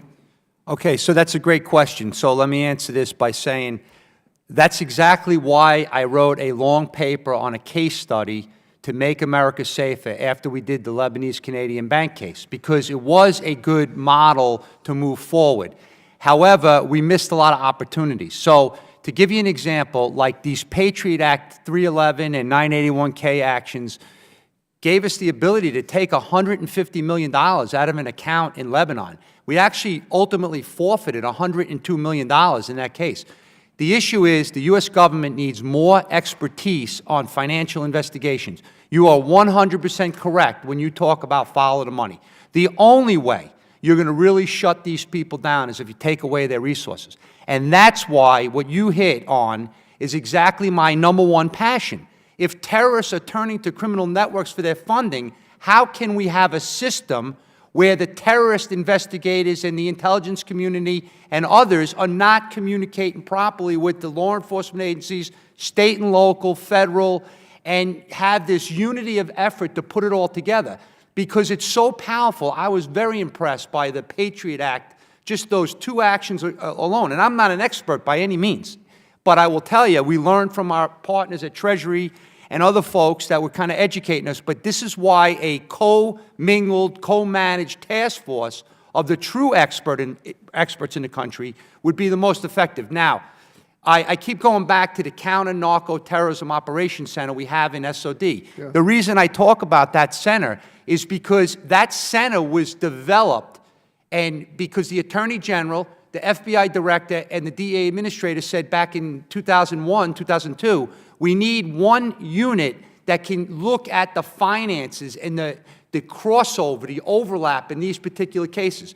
So to really answer that, and thank you, that's a great question, and I wish that people would just focus on what you said, okay? Because if you get the right experts, like this guy and that guy, and there are people that are out there in the Beltway that can actually educate the law enforcement agents, train them. We have some really unbelievable financial contractors right now sitting at that Syntac in Virginia. Those are the people that followed the money around the world. I would have had no idea, honestly. That kind of money has to leave a trail. Exactly. No matter where it's at. And I've worked with DEA for 18 years, one of the best agencies. I love working with the frontline people, the men and women. But then when we brought in Treasury and other departments, we were starting to bring the cocaine trade to its knees, and we just must get back to following that money. 100% agreed, and really anything you could do to support that in this committee, that would be one of my top recommendations. Get the resources to the follow the money strategy, get the banks, like right now what they're doing, which is really effective, they're actually talking to the banks like they've never done before and briefing them on these different threats. Yeah. A lot of these guys are cleared former federal people that have the clearances to be able to understand now what to look for. We go to Mr. Ted Deutsch of Florida. Thank you, Mr. Chairman. I want to add my voice to the many others in telling you what an honor it has been to serve under your capable leadership, and I really look forward to continuing to work with you in whatever leadership roles you have in advancing our foreign policy. I want to refer back, gentlemen, to a speech that then Undersecretary of Terrorism and Financial Intelligence David Cohen gave in 2014. He delivered an address about virtual currency, about cryptocurrency, and he expressed then, although he acknowledged that it was still early in the development of these currencies, he expressed then concerns about illicit finance. He acknowledged that every year hundreds of billions of dollars of illicit funds come through the financial system. This is what you have been focused on. Fundraising by terror groups, money laundering, facilitation of nuclear and ballistic missile programs, including the transfer of WMD technology and proliferators. And he talked about the specific threat that cryptocurrencies pose because of the anonymity. And a lot has happened since 2014 in the advancement of Bitcoin and other virtual currencies. And I'd like to hear from our panel how concerned you are about the extent to which these virtual currencies can be used for all of these illicit finance purposes, and, as the New York Times reported just a week or two ago, can be used to avoid sanctions. In Venezuela, they're talking about creating a petro, their own virtual currency, and Putin has suggested perhaps the same in Russia. Shouldn't we be concerned that as these cryptocurrencies explode in value, that it makes it easier to avoid sanctions, and that it makes it easier to transfer money, weapons technology, and what do we do about it? Congressman, I'm happy to take a first crack at that. I sit on the board of advisors for Coinbase, which, as you know, is the largest U.S. based Bitcoin exchange operators. I've worked with them for some time and have learned quite a bit from them. I think that we should be concerned. Anytime you have access to value or the ability to move value or money across borders in a way that enables illicit actors and dangerous actors, you've got to be concerned. And you've seen examples of this. You've seen, obviously, in the context of ransomware, with the use of Bitcoin as the form of payment. You've seen the Liberty Reserve, the Silk Road case, right. the recent enforcement action and arrests in the BTCE case. So there are examples. You also have the concern that you have a multiplicity of these kinds of currencies now. So it's not just Bitcoin or Ethereum, but you've got a bunch of them and different platforms. So I would be concerned, but I wouldn't be hysterical, because I think there are opportunities here and opportunities to design the technologies and platforms, especially blockchain-based platforms, to actually make them traceable, to actually leverage their ability to monitor and track the access points in a way that's very interesting. And law enforcement, I think, is drawing some attention to that. The responsible actors in the space are cooperating, and I think that's an arena of some promise. Can I just follow up on that, though? You're suggesting making blockchain traceable. That's traceable by whom? You're not suggesting, are you, that, I mean, there is no oversight now. Obviously, there's no federal oversight of any of these virtual currencies. I don't believe that you're suggesting that. So who is it traceable by, and how is that going to be done? Well, just a correction. There is a regulation of exchange operators that act as money service businesses, so that they are subject to the same regulations and requirements as a money service business, a Western Union, et cetera. So that's one thing. There is regulation, and European authorities and others are putting regulation in place. The second point is, I'm talking about the legitimate adoption of the underlying technology that allows for payment, trade finance, et cetera, that actually allows you to create within a closed system the ability to track who's involved, who's in and out of the system, and to define what is a legitimate transaction in the context of that blockchain platform. That's something that the major global banks are exploring now. That's something that even central banks are exploring with their own currencies. But I think your point about the systemic risk is a good one, an important one, because we see Russia doing this, we see Venezuela doing this, trying to explore these as alternatives to the dollar. If I could just ask Mr. Zubin, did you share the concerns that your predecessor raised back then? And do you believe that identifying, finding ways to make these traceable will work without the absence of some role of the federal government?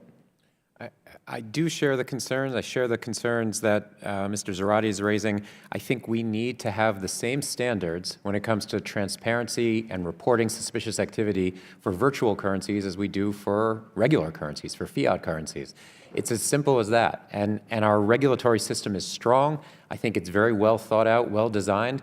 We just need to be holding anyone who's moving value, in regardless of what form it is, to the same standards. Which we don't do now.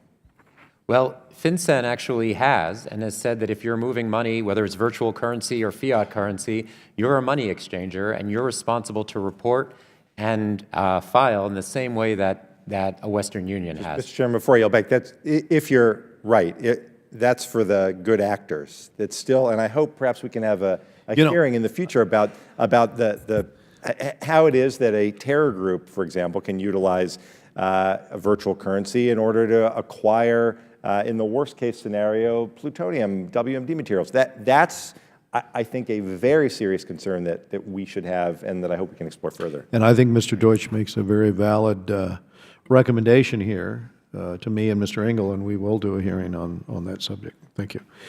We now go to Mr. Ted Yoho of Florida. Thank you, Mr. Chairman, and I ditto all those kind things everybody said about you. Mr. Zubin, let me ask you, because you're talking about preserving our financial system. You know, the Western currency or the U.S. market People want that because it follows the rule of law, it can be tracked. It's an honest way of doing business, as Mr. Deutsch brought up. The good actors want that. You know, it's the bad actors that we've got to worry about. And then I worry about how much pressure can we use with the sanctions and how far can you go. And you said you weren't in favor of the secondary sanctions so much on maybe businesses, but when you have a situation like what's going on in North Korea, and we've got Chinese companies or shell companies going through Hong Kong. I think I read an article not too long ago. There was over 140 shell companies that were doing business for the sake of North Korea, but they weren't North Korean, and a lot of that money was going through China. So at what point do you go after the secondary or maybe even a tertiary, you know, from the government up to the government, and put that pressure on there? And the last thing I want to do is to put so much pressure where people don't want to use our system and we fall into the hands of Putin and they go to some other, which I hope I never see. How far can you go? That's a critical question, Congressman. And I tried to be careful in how I phrased my concerns about secondary sanctions. I did not say we shouldn't ever use them. I think they were used to tremendous effect in the Iran case. Right. And what I said is they should be used exceedingly rarely. We just have to be very careful and know what we're doing before we deploy them. When you talk about North Korea, that's a threat of the first order, in my view. And I think it absolutely warrants the use of secondary sanctions. Forgive me if I wasn't clear about that. Okay. I want to be clear about No, that. I just wanted to clarify that because we've seen what China has not done. We've seen them be complicit with this. We've seen Russia. We've seen other nations. I think it's time that we have to do it, but as somebody else brought up, we can't do it unilaterally. We have to have the world buy into this, and with the 16 nations that voted unanimously against North Korea to put these sanctions, we have to come together as a world community and do that for the sake of humanity, I think, with the weapons that are on the table. Let me move over to Mr. Zarte. You were talking about weeding a garden with all your different tools when you get into sanctions and things like that. I come from an agrarian background, and we use manual labor, you know, pulling them out, as I remember as a kid. You can burn it. You can use herbicides, fungicides, whatever you need to. What other tools do you need? And I've seen, I think, Mr. Maltz, you brought this up too. We've got plenty of agencies. We can coordinate these. We don't need another agency or clearinghouse. But on the IT side, with China again advancing and Russia advancing ahead of us, or neck and neck with artificial intelligence and moving into quantum computing, are we behind on that? Do we not have the technology? And if we don't, it just irritates the stew out of me, because we should be leading that. What's your thoughts on that? Where do we focus? Yeah, Congressman, I think the first point is a critical one, which is we have to use all our tools, especially in critical cases like North Korea. So we need to be using law enforcement, financial regulation, sanctions, diplomacy, all of it in terms of identifying the vulnerabilities that North Korea has and then going after and weeding them out. But in terms of information sharing, you're absolutely right. I think we're behind the curve. And we're behind the curve in a couple of ways, and I described it earlier. One is I think we're behind in trying to figure out ways of applying new technologies to aggregate and analyze data on a real-time basis. And so, for example, some countries, like Australia and Canada, pull in the data on cross-border wire information, the things coming in and out of their financial system. We obviously don't do that. Volumes are too high. There's privacy issues, of course. But we're not even near that. We're in a 20th century analog system in terms of waiting for reports from banks. We're 90, 120 days, right? And to Derek's point earlier, there's a hunger in the private sector to actually be more collaborative because it helps them prioritize. They want to share information. And so we've got to be creative internally as well as with the private sector as to what how I'd like we to do is data. reach out to you individually if we can, and how we can build sanctions provisions into blockchains, as was brought up, and Mr. Deutsch did a good job on that. I'm going to run out of time here. Mr. Maltz, you have anything you want to add into that? I want to add something very important. When we talk about Bitcoin... You're from Northeast Mobile, yes, right? Sir, New York. I will tell you that I witnessed firsthand the amazing capabilities of the United States government agencies crushing Silk Road and Alpha Bay, okay? These are the most sophisticated sites in Bitcoin and cryptocurrencies, but when you put the best and brightest together and share the lessons learned and these techniques, we're unstoppable. So put them together. That's the key. Appreciate it. I'm out of time. Thank you, Mr. Chairman. Thank you. We go to Robin Kelly of Illinois. Thank you, Mr. Chair, and I want to add my voice to the chorus and thank you for all of your wonderful service to the United States and to this committee. So thank you. Thank you, Mr. Chairman and Ranking Member, for holding this hearing on sanctions and financial pressure. The U.S. has sought to use targeted sanctions against countries that violate international norms and undermine U.S. interests. Following Putin's annexation of Crimea and invasion of Ukraine, the U.S. has sanctioned Russia under numerous bills, including the Countering America Adversaries Through Sanctions Act. Altogether, the U.S. has sanctioned over 600 persons with close coordination between State and Treasury. These sanctions have had a real impact on the Russian economy. Following the 2014 sanctions, Russia went into a recession with the value of ruble plummeting and capital flight compounding a drop in oil prices. Mr. Zubin, one of the reasons that sanctions were so successful with Iran was our close coordination with the European Union. What type of coordination is there between the U.S. and the EU during sanction development, and how can the U.S. improve coordination with our allies to apply maximum pressure on countries like Russia and undermine U.S. interests, that undermine U.S. interests? That's probably the issue I spent more time on in my years at Treasury than any other. People think about doing sanctions as drafting up the sanctions, figuring out who the targets are, enforcing them, going after violators. That's all true, and that's all a part of it. But building the international consensus takes a lot of patient work. It's not easy, but it's vital. Because as you point out, we don't succeed if we act alone when we have threats that are global. And the European Union has been a stalwart ally when it's come to the Russia sanctions. They've hung tough. It hasn't been easy for them. They have to get consensus from 28 member states every 6 months. All 28 have to agree to keep those sanctions in effect, which is a very challenging juggling act for the European Union. But they've done so when it came to the Ukraine and Crimea-focused sanctions, and I give them a lot of credit for that.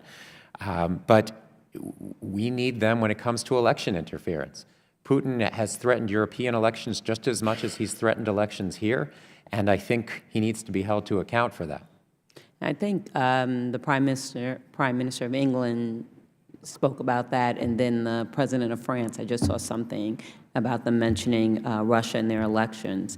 The Countering America's Adversaries Through Sanctions Act gave the Trump administration flexibility to enforce sanctions against Russia, yet the Trump administration appears to be quite restrained in their use of their authorities. What next steps do you think Congress should take to ensure that the administration is properly enforcing CATSA as Congress intended? And how should OFAC be strengthened or modernized to increase its efficiency and interagency collaboration? Well, in terms of next steps under CATSA, Congress has set out aggressive timetable for administration action, and I think the ball is right now in the administration's court. There's a deadline coming up at the end of this month for the administration to come forward with additional names, I think an additional report to Congress. So I think that's where the attention now is. And I think Congress's focus on this has frankly been very helpful. It's been bipartisan, and I think the sanctions work so much better when Congress acts in a bipartisan fashion. When you talk about strengthening OFAC, it harkens back to comments that the chairman made and that I included in my written testimony. We're asking so much out of this little office, whether it's organized crime, narcotics, terrorism, Syria, Russia, Iran, Venezuela, you name it. We're asking this office to track down the bad guys and put economic pressure on them. And I think having Congress's support and getting additional resources would be incredibly helpful. Okay, thank you. Mr. Maltz, as a native New Yorker, I love how you sound. So Thank you, thank you. I yield back. Ann Wagner of Missouri. Thank you, Mr. Chairman. We are all grateful for your service to our nation, and we look forward with anticipation to the future and how we can be supportive. I'm grateful that you hosted this important hearing on sanctions tools. I had the privilege of visiting South Korea and China this August after voting for the Korean Interdiction and Modernization Sanctions Act. And I am pleased that the administration has begun implementing secondary sanctions on banks and companies that are facilitating trade with North Korea, and I look forward to finding ways to address North Korea's sanctions evasions practices in 2018. Mr. Zarate, do you believe that the Trump administration's initial secondary sanctions here that we talked about in 2017 have been useful in altering China's financial calculus? And then, looking on, what is it that you're looking for in 2018 from the administration? Congresswoman, I think the mere threat of secondary sanctions is effective in terms of sensitizing the Chinese to the risks of continuing to do business with North Korea the way they have been. And I think the sense of urgency and the sort of Damocles of the secondary sanctions has been very effective, actually, in changing the landscape. You've seen UN Security Council resolutions that have been tougher. You've seen better compliance from the Chinese, not perfect by any stretch, especially in terms of the mineral and coal trade. You've seen greater interdictions. We've seen 2 recently from the South Koreans in terms of maritime concerns. And so I would say that the mere threat of secondary sanctions conditions the marketplace, and especially for those, for example, Chinese banks that want to operate in the United States. The legitimate actors realize they have to comply with U.S. laws and international norms. The more we can sensitize the environment, the better off we are. And the use of things like Section 311, as was used against Dandong Bank, becomes very important to signal to the market where are the risks and what should you stay away from. I was in Dandong when that sanction came down and watching the trade back and forth, and I think it has been effective. Mr. Maltz, I appreciate your willingness to speak out on the Obama administration's obstruction of justice regarding Project Cassandra. The U.S. has a clear national security obligation to respond to Hezbollah's criminal and terrorist activities. To what extent can the Trump administration reverse the damage of the last 8 years and issue indictments against Hezbollah agents? Again, going back to the fundamental point I've been saying all morning is information sharing at 100%, break down the damn walls between the terror and the crime investigators, okay, provide the financial experts what they need and the resources. And to answer the other question about IT, we are in the dark ages and we need to upgrade those systems of collaboration and information sharing. But the thing is that we have to remember that prosecutions pursuant to the rule of law are powerful. And if you look back over time, there weren't that many. As soon as you raise the name Hezbollah, it's a terrorist group. Well, no, they're international criminals. They're transnational criminals that are trying to destroy our country. That's right. So you must pull together your experts in every area. It's not one thing. And that's where we have to really change our culture and thought process. And folks in this room can help do that. Well, and I hope that the U.S. agencies have learned some lessons, like Homeland Security and DOJ. No, they have not learned because and I question that. You know, Project Cassandra is a perfect example of those walls being built up between, and they have not moved forward. Like I've said over and over again, and think about this, put your taxpayer hat on. When we did that action, we actually identified hundreds of used car businesses in America sending cars to West Africa. We only included 30 in the 311 action and the civil complaint because of limited sharing, okay? So that's unacceptable. And when is somebody going to be held accountable for that? Thank you. In my limited time, Mr. Zarate, do you believe that the 2017 UN sanctions will effectively cut into North Korea's profits from forced labor outside its borders? I think so, and it was long overdue to cut off that source of funding. I think we have to put more diplomatic pressure on those countries that continue to host the guest workers because money continues to flow back. That's a source of revenue. And Congresswoman, to your point about criminality, in the context of North Korea, they give us a gift. This is a criminal mafia state that engages in smuggling, money laundering, human rights abuses, sanctions evasion, abuse of the financial system. So this is the prime target to use the kinds of financial measures and tools that we've talked about and that work so well against Iran. Thank you. My time has expired, Mr. Chairman. I yield back. Brad Schneider of Illinois. Thank you, Mr. Chairman, and I too want to associate myself with the many remarks commending you for your service and wishing you well in your future. You will be very, very, very much missed. And I want to thank the witnesses. In my limited time, I do want to get to in a second to talk about the strategic application of sanctions, but first I want to touch on the concerns with our elections. Others have mentioned them before. Last year, or now in 2016, U.S. intelligence agencies found that Russia did in fact interfere in the 2016 election, and there's no doubt in my mind that they're going to seek to do it again in this year. And I fear that the current administration's apparent lack of resolve to secure our next election is giving Russia an even greater opportunity to achieve some mischief. I also serve, in addition to the Foreign Affairs Committee, I'm on the Judiciary Committee, and I had the opportunity to raise this question with the Attorney General, Deputy Attorney General, and FBI Director. And I'll be honest, their answers left me more concerned that the United States isn't necessarily taking this threat seriously, isn't doing what we need to do to secure our elections. In the time since Congress passed CATSA earlier in the summer last year, very few authorities for Russian sanctions have been used.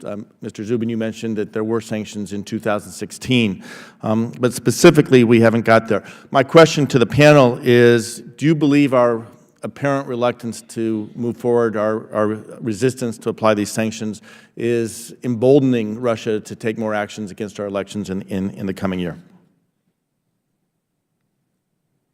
Congressman, I don't have access to intelligence or information to be able to assess what the reaction in the Kremlin is, but I think we certainly have to apply whatever national measures we have and pressure to deter actors, the Russians, the Chinese, the North Koreans, the Iranians, from doing anything to affect our systems and our national economy, and certainly our electoral system as a critical infrastructure.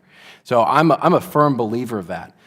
This is also where the Russians are giving us a gift by what they're trying to do to evade sanctions and pressure, where they are working with the North Koreans, according to open source reporting, to provide cyber access. That's a real problem, because the North Koreans have attacked Sony. They've engaged in cyber hacking of the Bank of Bangladesh. They've engaged in a whole host of things that we need to be worried about. And so it's not just about what happened in the prior election. It's about the threats that are coming, and it's where the Russians, North Koreans, Iranians are doing some real damage in cyberspace, and we have to apply all the tools we can to deter that activity. I couldn't agree more. It's not, we have to understand what happened in the past, but apply it to lessons in the future so they don't succeed. Mr. Zubin, if you want to add anything briefly. I'd agree wholeheartedly. I'd only add on top of that, this has to be more than just a U.S.-Russia issue. Russia's activities to interfere with elections have gone to other key democracies, to our allies. All democratic governments need to stand up to this and act as one. It's no less of a threat, to my mind, than is terrorism, than is nuclear proliferation, because it's a threat to such a core element of our system. It goes to citizens having confidence that their elected leaders really are their elected leaders. Right. So I think we have to be very stalwart in this. If I could, Congressman, I just wanted to say one thing in response to the assertions from Mrs. Wagner, from Congresswoman Wagner, when it comes to the last administration's activities on Hezbollah, because I sat in a chair and I had at least a role when it came to going after Hezbollah financing in the last administration, and we were not sitting on our hands in any way. We issued dozens of designations against Hezbollah facilitators and officers. There were the indictments and forfeitures that Mr. Maltz referred to earlier against Lebanese Canadian Bank, against the Juma network. There were 311 actions against money exchange houses in Lebanon. All of this from the years 2013 through 2016 during the Iran negotiations. So I saw no effort to slow. In fact, I saw quite a lot to encourage action against Hezbollah and against Hezbollah financing. Well, and I will share, in 2014, with the help of the chairman and ranking member, with my colleague Mark Meadows, we drafted the Hezbollah International Financing Prevention Act, in legislation that ultimately passed, became law. We have to do everything we can to make sure Hezbollah doesn't have the ability to project and raise their resources around the world through criminal activity, drug activity, and then in the region as agent of Iran. I'm out of time. I will say one thing, and I will follow up with written questions, but I think it's important. You touched on the strategic application of sanctions, as Mr. Zarate, you said, a tool in the space between diplomacy and kinetic action. I think that's important to understand. But I think it's important to understand that these have to be driven by our national interests and our subsequent strategic goals and principles, which you all have laid out, but that they're constrained by the limits of our influence, relationships, reach, and resources. So I have more questions. I don't have time, but I will say it's important for our committee, for this Congress, to make sure that we provide the resources, the consistency, follow the principles, and that for our administration and our nation to continue to work to build the relationships. I am very concerned about the cuts to our State Department, the de-emphasizing of diplomacy. Without that diplomacy, without the ability to reach out to our allies to apply sanctions which have a half-life over time, so we need to continually ratchet them up, that our ability to use this important tool will be diminished in the future. So I will follow up, but thank you for your time, and with that I yield back. Thank you. We go to Mr. Lee Zeldin of New York. Thank you, Chairman. Congratulations on your retirement. Thank you for your incredible service. And I wish you the best of luck with everything that's ahead. When we visit you in the State Department, I hear that we'll actually be visiting Marie. So congratulations there. Mr. Zubin, if I understand a couple of your comments over the course of this hearing correctly, it is your belief that Iran is abiding by its end of the JCPOA? The consensus, to my mind, is that Iran is abiding by all of its commitments, all of its material commitments under the JCPOA, yes. So I'll put this nicely, but maybe before the next time you appear before Congress, some items I would ask for you and some of your other former colleagues to look into before reiterating that again. Iran stockpiling more heavy water than they're supposed to, acquiring more IR-6 rotor assemblies than they're allowed to under the JCPOA, spinning more IR-8 assemblies than they are allowed to under the JCPOA, not allowing, saying unequivocally they will not allow any access to any of their military sites, attempting to acquire carbon fiber that they're not allowed to, conducting mechanical testing of advanced centrifuges that they're not allowed to, refusing IAEA access to Sharif University, possessing chemically man-made particles of natural uranium. There was that one inspection of Parchin that showed the man-made particles. There was no follow-up allowed, no further access. I'm not going to ask you to comment on all of that. It's really important because there's a lot of people coming before Congress and to the American public and saying that Iran is abiding by its own end of the nuclear deal, and it's really important that all of these violations of the letter of the deal are factored in before making that statement. Going back to your time with the administration, what is your understanding of the relationship between Iran and al-Qaeda? I want to be careful to respect any information that I learned from classified sources. Obviously, I wouldn't be able to speak to that in an open setting, but my understanding historically has been that Iran was willing to tolerate a physical al-Qaeda presence on their soil, and there was something of a quid pro quo there. So we actually at Treasury designated a number of al-Qaeda officials and pinpointed their location as being in Iran at the time of the designation. So to describe it as a place where al-Qaeda has found some safe haven would, to my mind, be accurate. Yeah, and I very much appreciate your assessment, which I completely agree with. It was July 28th of 2011 that you made that designation. The raid of the bin Laden compound was May of 2011, so the administration quickly assessed those documents. Treasury made that designation. There have been terms used like viewing Iran as a main artery or a core pipeline in correspondence documents that were received from that raid between al-Qaeda in Iraq and al-Qaeda, bin Laden and the rest of the operation in Afghanistan and Southeast Asia. So I really do appreciate you saying that. There's some contradictory statements that have been made during this timeline. So between the the May 2011 raid, the July 28th, 2011 Treasury designation, and us having this conversation today, there would be comments used like saying it's a baseless conspiracy theory, what we're talking about here. There were officials who said, quote, anyone who thinks Iran was or is in bed with al-Qaeda doesn't know much about either.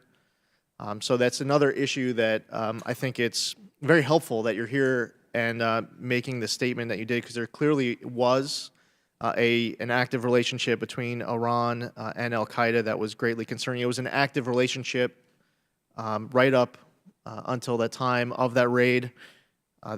For the public's awareness, they're becoming increasingly more aware of a decision to release 470,000 documents that were collected in that raid that weren't previously released before a few months ago, which is a decision that I strongly support.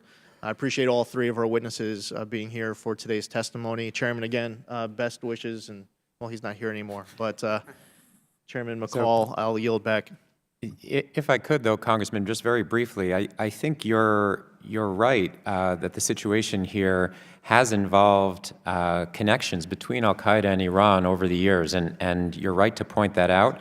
I do see accusations that are a lot more sweeping and, to my mind, inaccurate. And so I think what's called for is just real precision and accuracy in what we're describing. Iran hasn't been a major funder. We never saw Iran pumping money to al-Qaeda.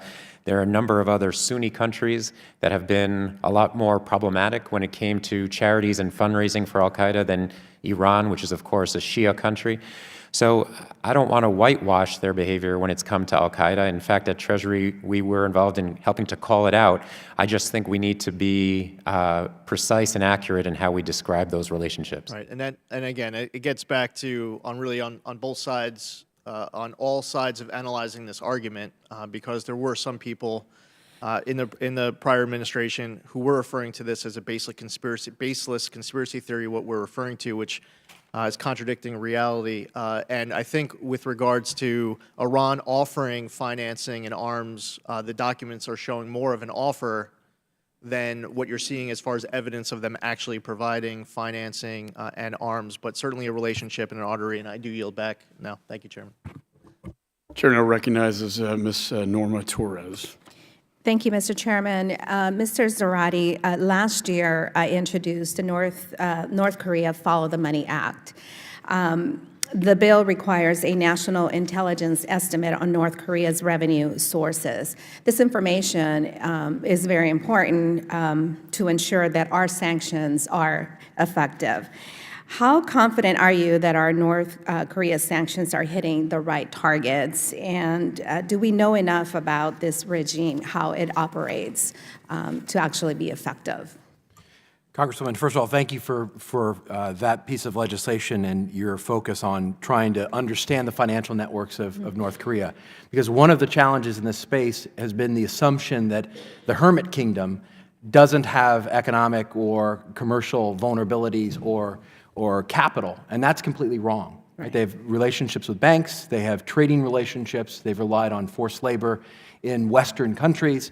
And so mapping out their relationships and their dependencies is really important. We can never know enough about this regime, and I think one of the things we don't know enough about is how the regime leadership itself controls its own money, where it may have it, even outside of the country.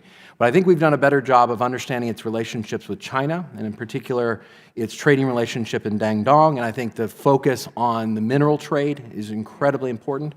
We've learned more, in particular from non-governmental sources, how the North Koreans are using their shipping and proliferation to raise money. We know more about the volume in terms of the human rights abuses and the slave labor in parts around the world. And so we have a better tableau, and I think congressional legislation, the UN sanctions, have targeted on those vulnerabilities.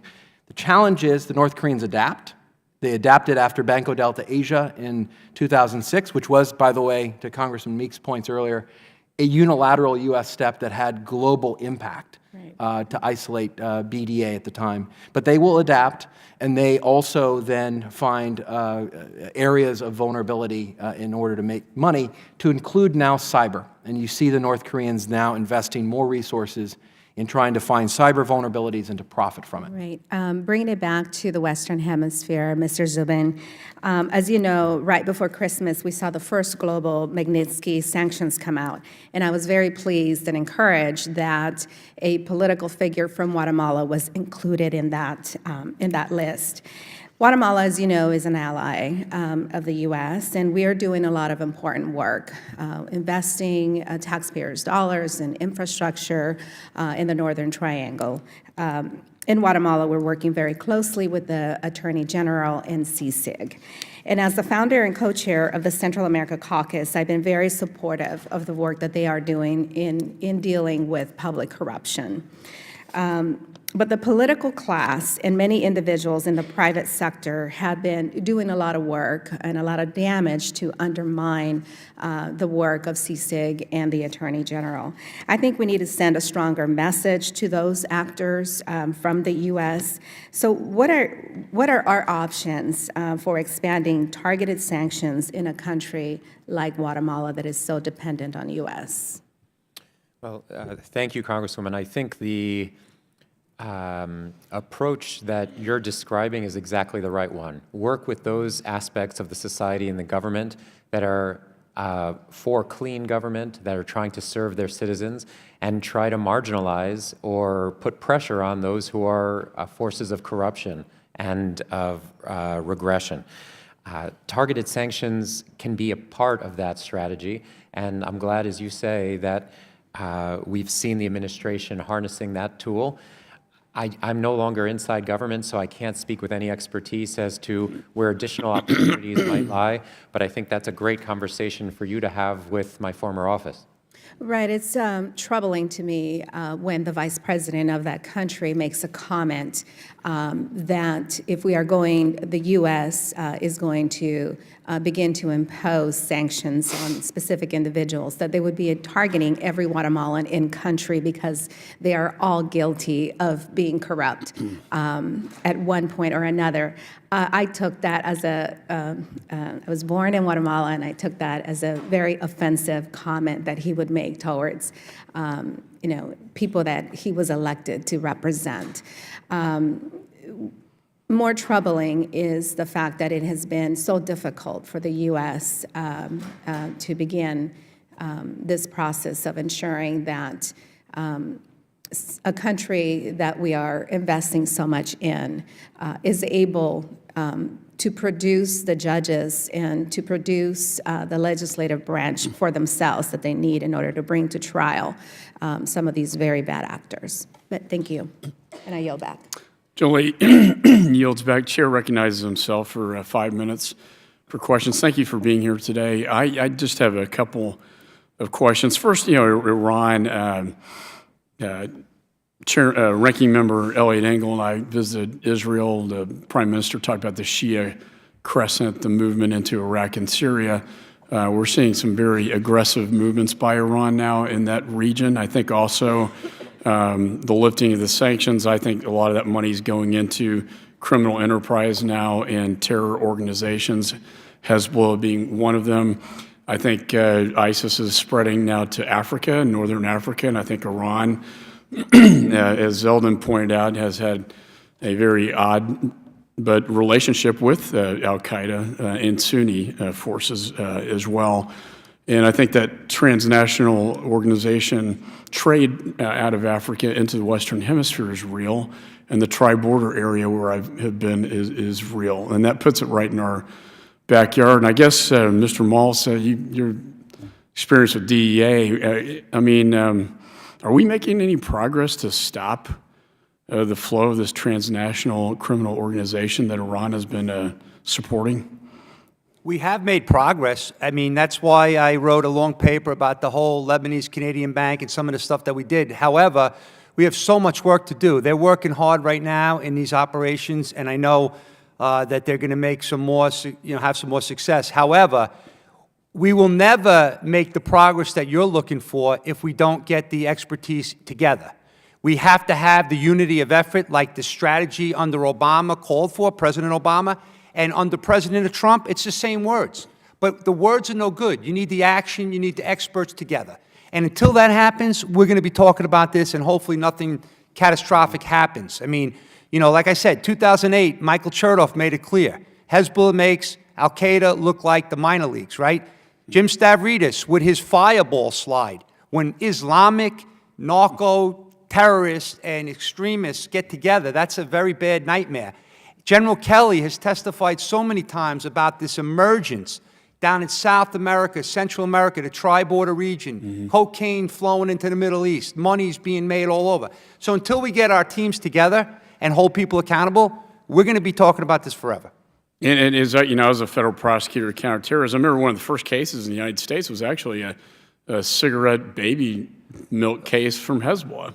Well, it's funny you say that, because right now I'm like obsessing over this ongoing problem with illegal cigarette trafficking, EBT fraud, drug paraphernalia, synthetic drugs, all these different smaller type crimes coming together, commingling in one place, and then money is being sent through our financial system to Yemen, as an example. So until we get our experts to share that intelligence, sit in the room, break down the walls, we're going to be talking about this for a long time. Well, and I think we've now, reinforced our alliance with Israel, now the Saudis, so hopefully, the enemy, your enemy is Iran, and hopefully that they can provide some assistance. Mr. Zarate, I know we had a meeting in my office, and I have a conflict, so we'll have to reschedule, but for now, I wanted to ask you the question really about sanctions. I mean, we lifted a lot of the sanctions in Iran. I had my differences with that position. As I look at the IRGC, which is really the terror arm, and Hezbollah too, the terror arm of Iran, where would it be effective, sanctions? Can sanctions be effective against them? And what is your position on the utility of designating organizations like this a foreign terror organization? Mr. Chairman, thank you, and I'm sorry to miss you later, but it's great to see you again. You too.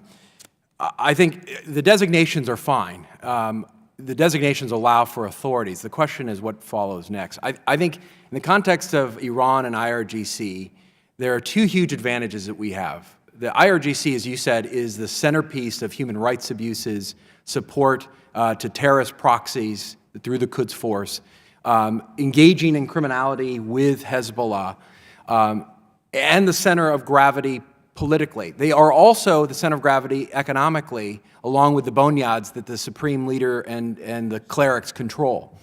So that means they are a criminal state, they are a terrorist sponsoring state, and what you can do is economically isolate them in a way akin to what we did in the nuclear context through the use of sanctions and financial isolation by using sanctions, prosecutions, and all the full weight of things that we can do to isolate them from the formal financial and commercial system. That then affects the marketplace. This is why the Iranians have not felt relief. It's why they don't have transparency in their financial system. It's why they are having the riots in the streets. And it's precisely where we have a strategic lever that we can use. As I said earlier, the Iranians are going to squawk anytime we try to do this kind of measure, because they will argue that we are trying to reimpose the nuclear sanctions. We should be very clear about what the purpose of this is, and we should then enlist our allies in Europe and the rest of the world who care about human rights, who care about terrorism, who care about the issues we care about, to actually follow our lead. And so I think that's critical. A final point, and this is in my testimony, and I didn't mention it earlier, but it's really important.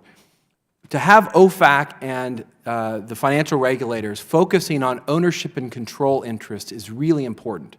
This is where the market reacts to what is owned and controlled and what is the financial infrastructure and base for these organizations and these parties. We do a pretty good job of that currently, the U.S. government, but not as good a job as we should. And you now have private sector organizations like FDD, C4ADS, and others that are trying to put out lists of the things that the North Koreans own and control, the things that IRGC controls.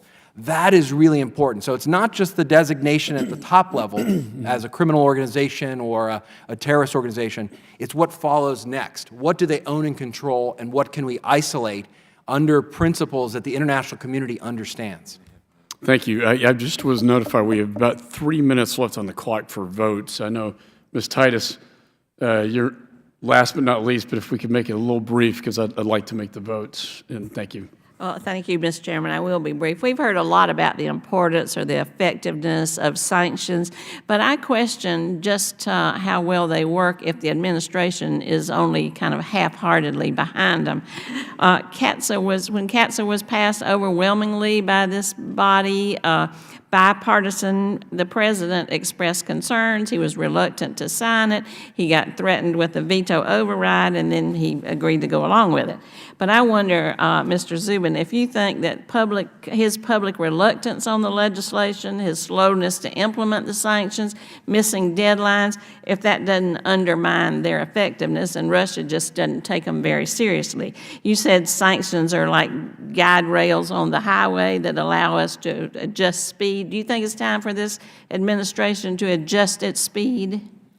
Well, I first of all agree with the premise of your question. Sanctions don't work if they're not very vigorously enforced. And the reason our sanctions have been able to have impact where they have has been because companies in the U.S. and around the world know and fear our enforcement regime. With respect to CATSA, I think we have to watch what the administration does. So a key deadline is coming up at the end of this month. And I expect Congress and among them yourself and this committee will be watching to see how aggressively the administration implements the new laws. Thank you. Thank you for your brevity. I want to thank the witnesses for your excellent testimony on sanctions and the way we can use law enforcement to effectuate our national security. And I think your testimony will help us in that effort. So again, thank you, and this committee now stands adjourned.